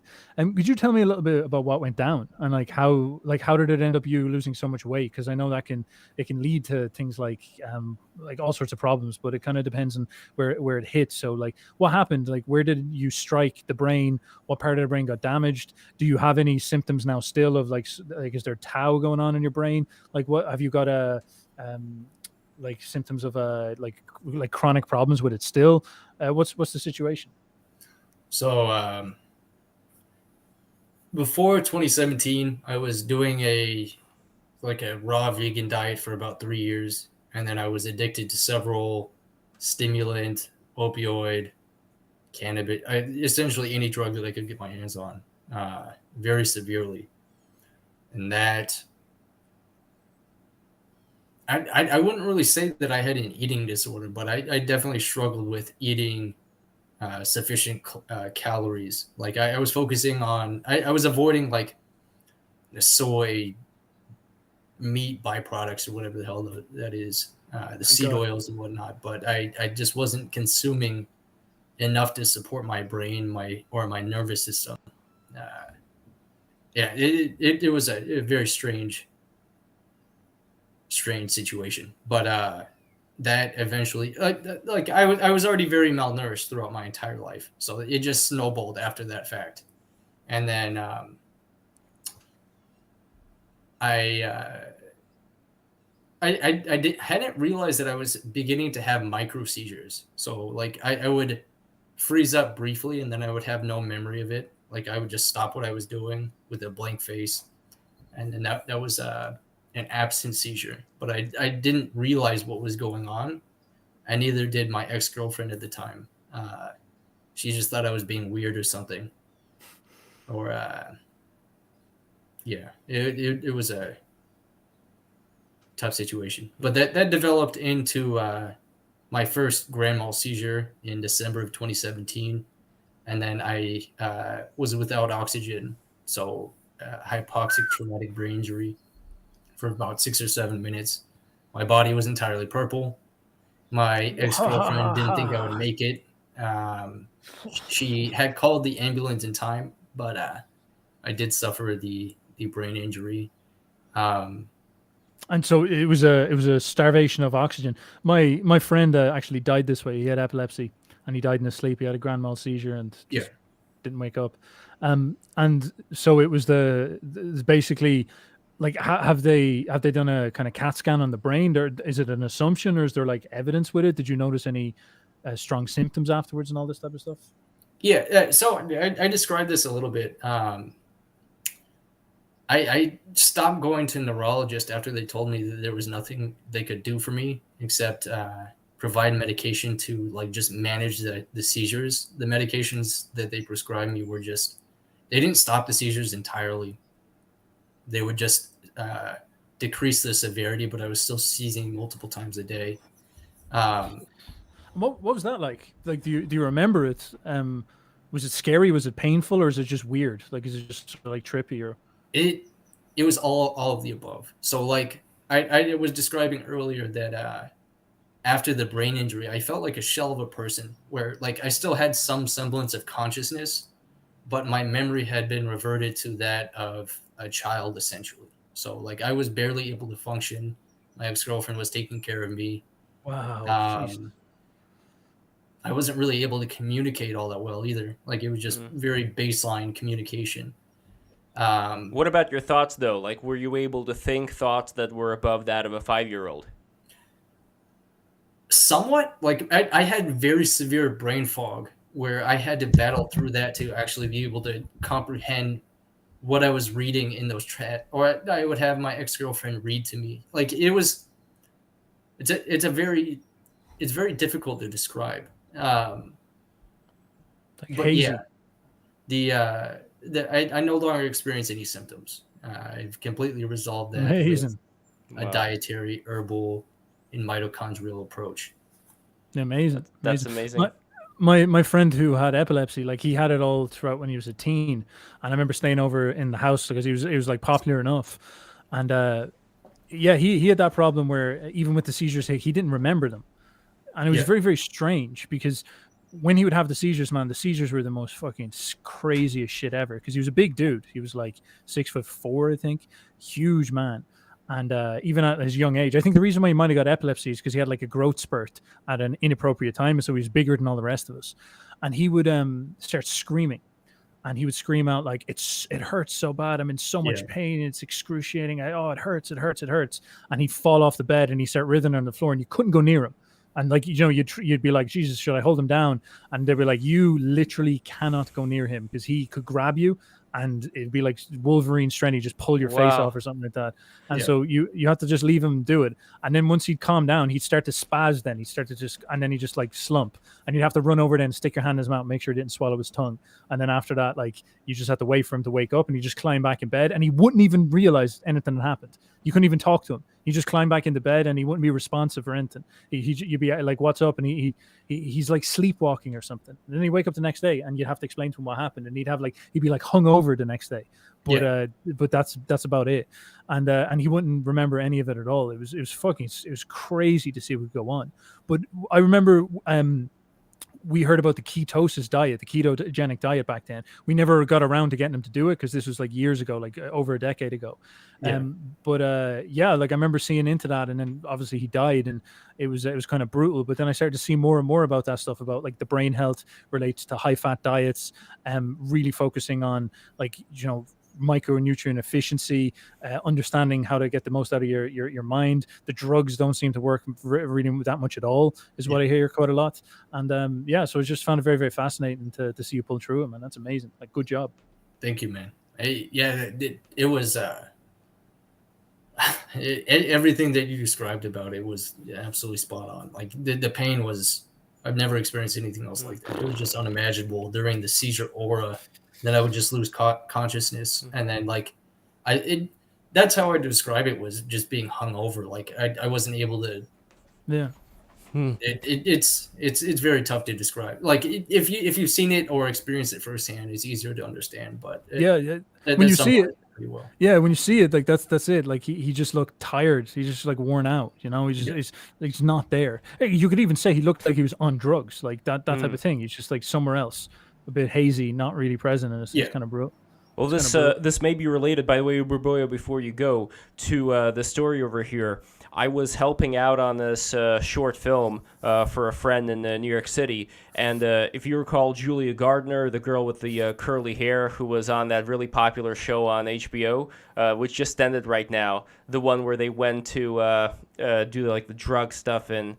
Hold on, how embarrassing. I don't remember the name of the show, but I'll remember it later. Anyway, she had one of the co-stars of that short, Henry Watchell. He strangled his mom when he was in this state of having the seizure.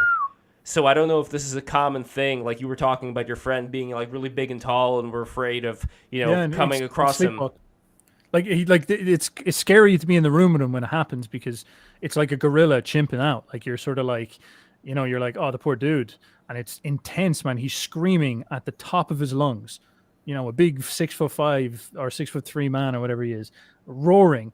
and he's going ape shit. Like he's moving his limbs around, and you're like, oh my god, man! If he grabbed onto you, like you don't know what could happen. And yeah, if like there's a woman or his mother there or something like that, he could do terrible things. Yeah, and the show, by the way, is called Ozark. I don't know if you guys saw Ozark. No, okay, it's a pretty interesting show. Yeah, so that's where she started out. Very tragic situation. But anyway, Uberboyo, I know you got to go now, but before you go, any last final comments for the people here, where they could find you, but also, are you still doing the coaching? Oh yes, of course. Yes, I'm always chugging away on that. Always chugging away on that. If anybody has a creative mind, if you're into psychology and you want to learn how to turn that skill into something that is tangible and useful, get in contact with me. I'm currently working with a couple of guys running YouTube channels at the moment, so we've got our little bit YouTube channel cult going, and we're working on that buzz. But yeah, just find me uberboyo.com or Uberboyo YouTube channel. Yeah, that'll be a perfectly good place to find me. But this is really good, Grim. That's a really powerful story. Very, very interested to hear more about it, and I think that's it's fascinating because you've built up quite a vast, clear knowledge on this by the sounds of it. And I always like that when someone has to really fight for knowledge, they tend to approach it with this unideological severity, which usually leads to just precision and accuracy with it. And you seem like you have it, like you're talking the talk, absolutely, and it seems like you've walked the walk. So great job, man. Thank you, man. It was nice talking to you as well. Excellent. Thank you. Lev, thank you for having me on, and I'll talk to you all later. Talk to you soon, Uberboyo. Thank you so much for coming in. But no problem. Wishing you all the best with the healing, and looking forward to seeing you soon, bud. Build me a bionic arm there if you have a chance, and send it on over. That'll be good. All right, I'll talk to you later, lads. Talk to you soon. Bye-bye. So I want to, for the short time that we have right now, and again, Grim, thank you so much for being here. You are a very wise individual. You've been through a lot. And I'm just really grateful that you're able to give out this knowledge. So for all the people who are here right now, if you have any final thing that you would want to ask Grim while I ask my final questions, please send in the super chat. It's definitely going to help the channel out. And with that, I wanted to ask you, Grim. Well, first I want to convert this back to a two-person thing over here. Just give me a second. And I'm going to ask everybody also who has not subscribed yet, please subscribe right now. You are not going to regret subscribing to Break the Rules. There's going to be a lot more wonderful streams coming up. Lord Miles is going to be returning pretty soon, so that's going to be very awesome. So as well as a very interesting stream with Chudge Logic and Astral Flight. That's going to be coming up on this Thursday. So, okay, so with that being said, a couple of final questions that I have. One of these is, when it comes to the kind of food that people end up indulging in, whether it be cheeseburgers, pizzas, whatever, do you believe in having cheat meals, or do you think that eventually enough cheat meals is going to be bad? Is there some kind of happy medium where people can still enjoy some of this horrible junk, or is it a matter, you think, of totally retraining your system not to even accept these things? So if you're in a state of poor health or like a disease state, it does pay off to be disciplined with your diet, which is sticking 100% to the low inflammatory, nutrient-dense whole foods. But once you're in a healthier state, the 80-20 rule will allow for more compliance, just to remain on a regular, healthy diet throughout your entire lifespan. So what the 80-20 rule means is like making food at home 80% of the time, and then eating out or having those cheat meals about the other 20% of the time. So that way you get best of both worlds while still maintaining that nutritional intake and optimizing your health. And other certain things that people think are healthy that are not, as far as, I don't know, let's say going out for sushi. I mean, it's got the rice, but as long as the fish is good, would you say that that is an all right thing to have once in a while, or where would you rank sushi? Yeah. Sushi is probably one of the healthier takeout foods. It depends on the metabolic health. Like most people can respond really well to white rice. It's not that big of a deal.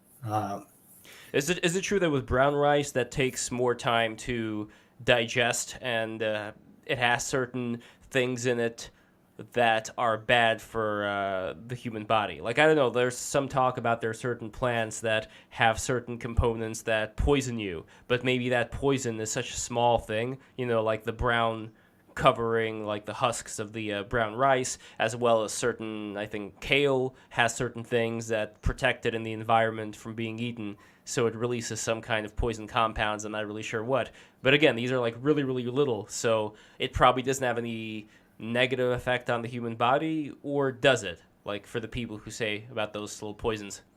It depends on the state of health. So like a lot of carnivores they'll be malnourished and they'll have destroyed guts from antibiotics, long-term vegan diet, various medications can wreck the gut microbiome. That is one of the reasons why they can't process what they consider plant toxins. So a lot of the active constituents in vegetables, fruits, herbal medicines, they originally evolved to be the defensive mechanisms of those plants. And then since over time we've consumed these plants, fruits, herbal medicines for thousands and thousands of years, like for traditional Chinese herbal medicine, about 5,000 plus years. So we've had time to adapt to those defensive mechanisms to evolve a hormetic response where it actually provides health benefits. Now, in regards to the anti-nutrients, oxalate or oxalic acid can be a bit of an issue if you don't have the microbiome to metabolize it properly. And then phytic acid, it again, that one depends more so on your nutritional status. In general, it's one of the most potent anti-cancer molecules in any diet, essentially. So it's like a double-edged sword. Like if you're malnourished, specifically the magnesium, calcium, zinc, then it can be a little bit of an issue. But like if you're experiencing excessive iron or copper intake or toxicity, it would be extremely beneficial to include those to your diet, so that way you can chelate some of those excessive minerals. Excessive unbound iron is one of the major factors to a lot of disease states that we know of today. And would that also include working on the iron pots for cooking? Would that also contribute? It can. Like the cast iron will not have the interacting nutrient cofactors to utilize the iron properly, and it's in an oxidized state when it's in. It depends on what it's cooked with. Like if you cook acids in that cast iron, it can be in the oxidized state. Otherwise, it's just in isolation, so it doesn't have the copper, the zinc, the magnesium, vitamin A, vitamin C, vitamin D that are necessary to utilize that iron properly without it being stored in tissue. So that way it's going into red blood cells, energy metabolism, so on and so forth. So if you have too much iron, can you just supplement with copper to balance those out? It's more optimal to get those micronutrients from food sources because they will already be in a format that is that has that similar balance across the board. Like for liver for example, it has the copper, the zinc, vitamin A. Depending on the form of liver, like cod liver has vitamin D, very low for like beef liver. A little bit of vitamin C, a little bit of magnesium, and then a little bit of iron. So it has like the full spectrum of those micronutrients that are necessary to utilize it properly. Now, supplementing it, you can create a further imbalance. So like copper and zinc are very, they have like an antagonistic relationship if either one are supplemented too excessively. So if you consume too much copper, you'll be running low on zinc, molybdenum and boron as well. And then if you consume too much zinc, you'll be low on copper, and so on and so forth. So the food provides just a baseline. Like you don't have to really worry about supplementing to balance it out. Healthy fats, meat, fish, vegetables, berries, fruits. That's pretty. It's seafood. It's not rocket science, you know. At a certain point, Exactly. It like does make you a don't lot need of to understand yeah. the But complex potassium though, interactions. that seems to be the one where you're kind of like like supplement a bit of potassium as well on the side. That seems to be the main one. It depends about. Oh, sorry, magnesium. Magnesium. I meant to say Yeah, magnesium. yeah. Magnesium is just because the like what I was describing earlier, the modern stress and toxicity of the environment today is it really puts a strain on magnesium stores within the body and the mitochondria. But potassium is another one. Like I think there was a study it was a little while ago, I think 2010, maybe 2007 at the earliest, but 98% of people in the United States, both men and women, are deficient in potassium as well. Like the RDA for potassium is about 4,700 milligrams. Most people barely hit 1,000 to 2,000 milligrams of potassium. So it's across the board, and that's why I talk about nutritional surplus so frequently on Twitter. Excellent. And my final question is about the Ray Peat diet. I'm sure you've heard of Ray Peat. He seems to not be a big fan of avocados. He's not a big fan of the fish oils, krill oils, because he says that what is that? I think it's the monosaturated fat. He does not see that as being good for the human body. So curious, any thoughts there? Have you taken a look at Ray Peat's work? Yeah, there's some basis to his work, but a lot of the PUFA, well, I don't agree with the seafood or the shellfish. I do agree with the refined oils. Like, it's not for the reason that he describes. So a lot of the research papers that he references to support his theories are based on cell lines and then rats and mice. So it's very difficult to translate that to humans, whereas a lot of the unbiased in regards to funding research on these PUFA, specifically in food format, are only show benefit in the human body, in human studies, not just cell line studies or animal studies, which you can't really translate that to humans. It's Meaning not taking rare. the PUFAs. Yeah. So the food formats are what you would want. Yeah. So the refined oils without the micronutrients to prevent oxidation would be the main issue. So like cold pressed seed oils are like black seed oil, for example. It reverses many of the diseases that are proposed to be caused by seed oils, but that just puts a major hole in the entire theory. It has a moderate amount of linoleic acid, which is one of the major isolated constituents that all these seed oil accounts and advocates are talking about, that causes all disease within the human body. But if that was the case, black seed oil wouldn't be so beneficial, even in human studies. So there's a lot of nuance to the question, but typically I do have people avoid like the refined fish, algae, krill oils in favor of seafood if they can afford to. Is there some negative with the krill oil, the refined, like the farmed krill? So it's the triglycerol position of the oils compared to the seafood. The seafood is in the triglycerol phospholipid position SN2. The oils are typically in SN3. So SN2 is the optimal form to be utilized by the brain specifically, and then that is necessary to actually take in the light from the full spectrum light from the sunlight. So it ties together with restoring or regenerating optimal mitochondrial function with the seafood and the shellfish, specifically in the SN2 position.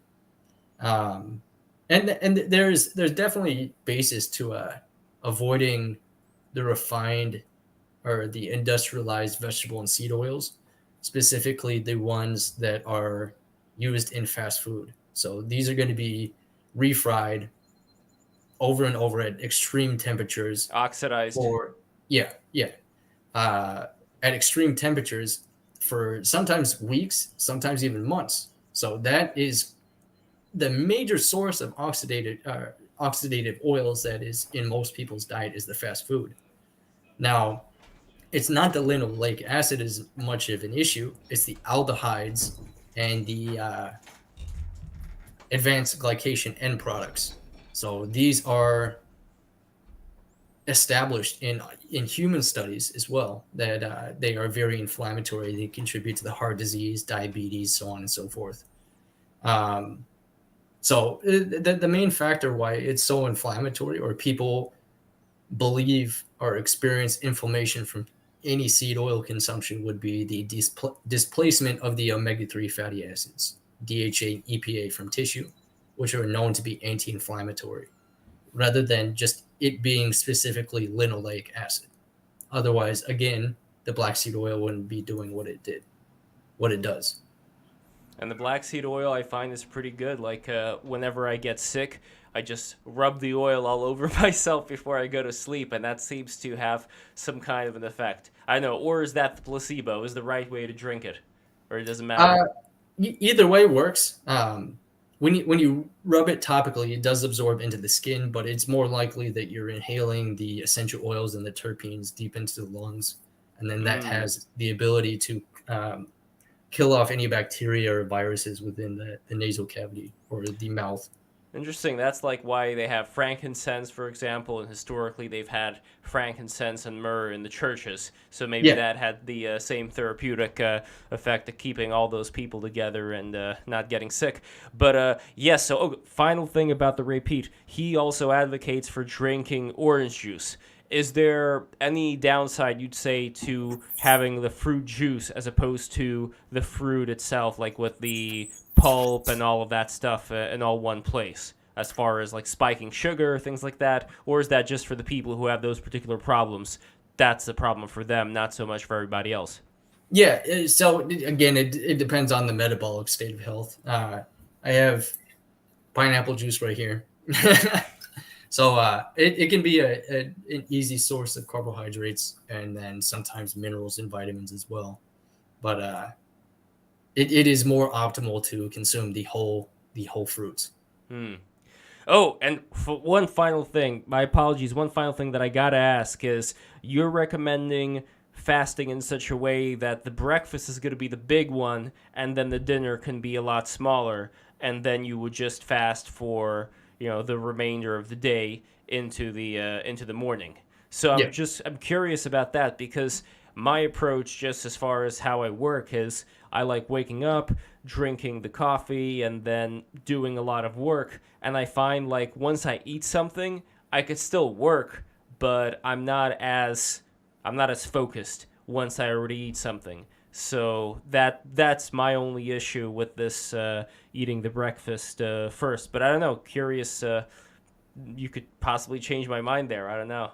Yeah, so that subsides relatively quickly as you reset your leptin sensitivity. So having the breakfast of the fat and the protein within 30, 60 minutes after your sunlight exposure for the sunrise is it increases leptin sensitivity. Leptin runs insulin metabolism, dopamine function, hormone function. Like it gets very extensive with leptin. It's one of the major hormones within the adipose tissue in the brain.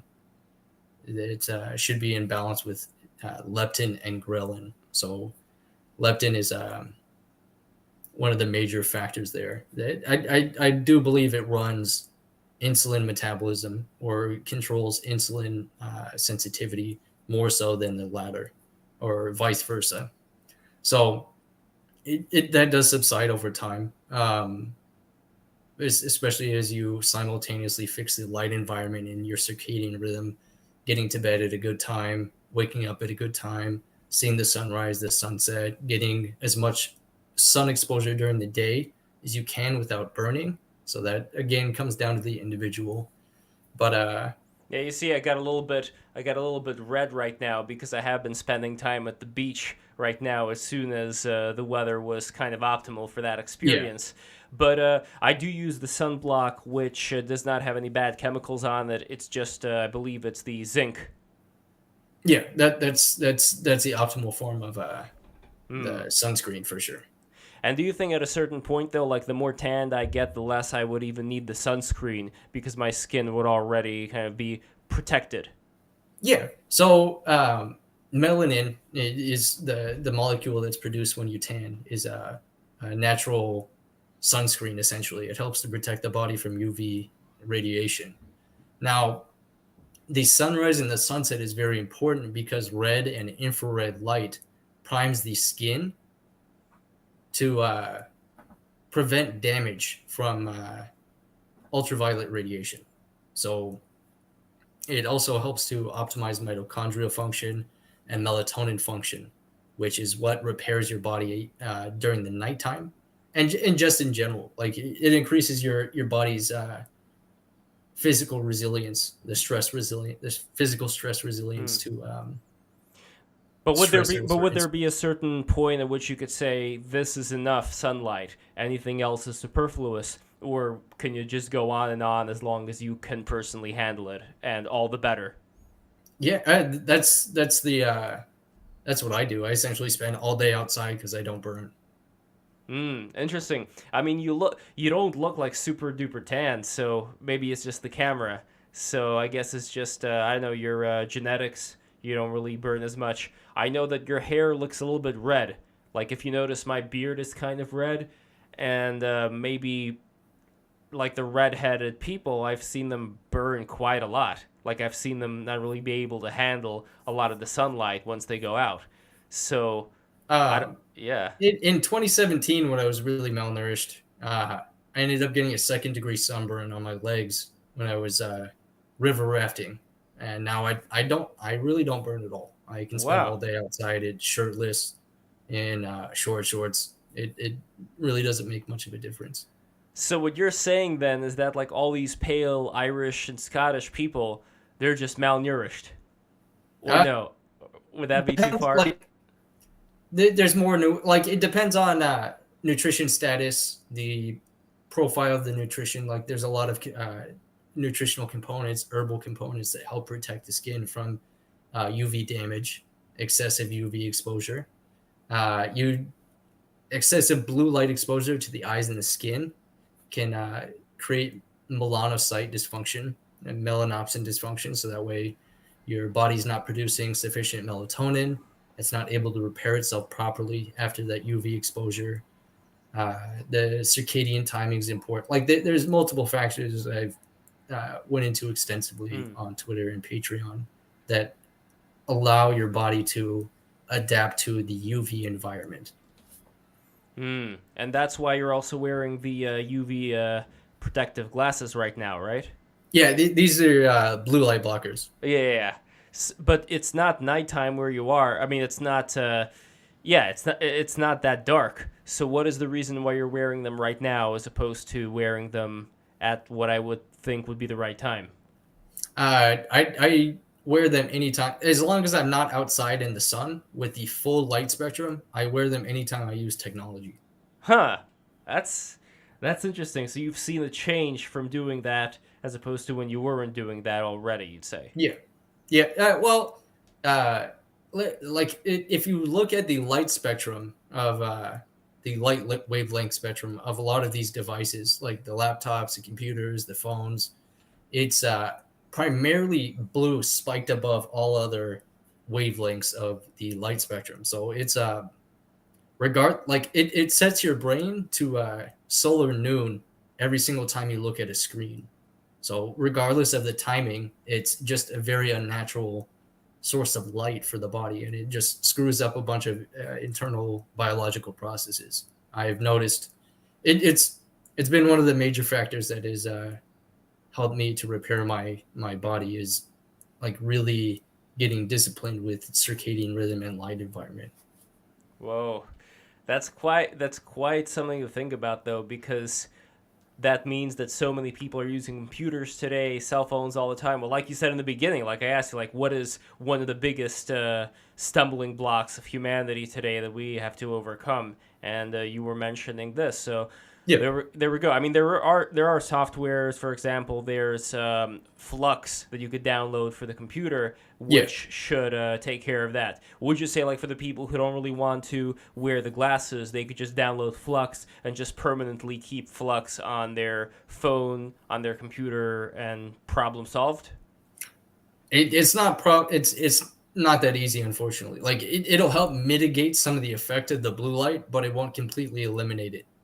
I do both. I use there's Flux and Iris software. I use the Iris software because it's more customizable, but I do that on my laptop, and then I wear the blue light blockers as well. And then I keep a window open, so that way the light spectrum is a little bit more balanced rather than just the artificial light from inside. Oh. Do you ever stare at the sun? Like solar? No, No.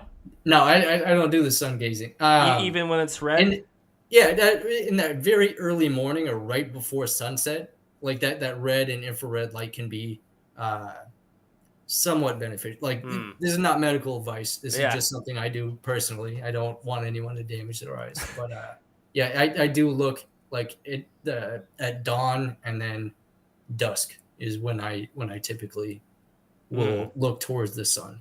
But do not do it midday at all. Yes. The And what about walking around? Like my glasses, they end up shading. They're like the silhouettes when I walk around in the sunlight. Would you say it's healthier to not even walk around with the glasses and just not staring at the sun, but at least like letting your eyes pick up whatever it is going on during the daytime?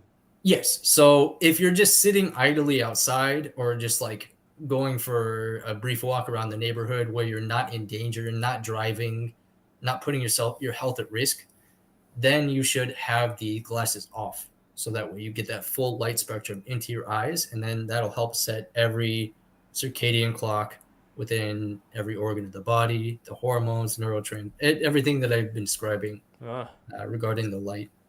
Makes me think if there may be also something to that Yoga for Your Eyes DVD that I still have somewhere in my computer, where it's supposed to train your eyes to not even need these anymore.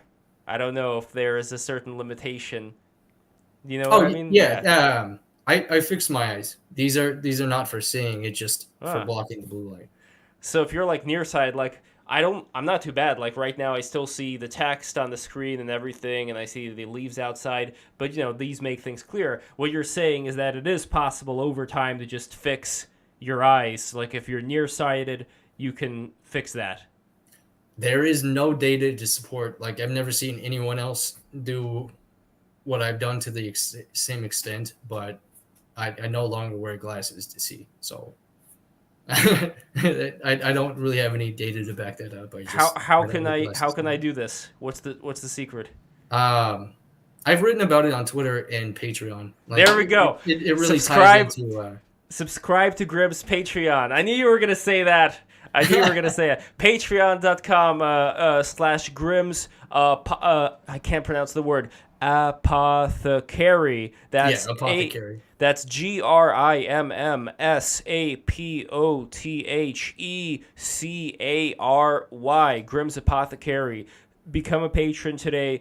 Grimhood, thank you so much for coming in. This was an amazing opportunity to be able to pick your brain about this. Oh wait, final question: infrared sauna or regular sauna? It depends on like in general, the infrared sauna would be of much better benefit, but you want to really hydrate yourself if you do that, because it forms coherent cellular water. If you're dehydrated, then it can be extremely dehydrating from the combination of the two. And then again with the This would take another Yes. podcast episode. The Next EMF and time. the flicker rate also tie into the infrared devices. So All right, there is extreme benefit with the infrared saunas. Amazing. Well, I could pick your brain all day, and I'm really honored to have you speak with me about this. And thank you so much for coming in, Grimhood. Everybody subscribe once again to Grim's Patreon. Please follow Grimhood on Twitter as well at twitter.com/Grimhood.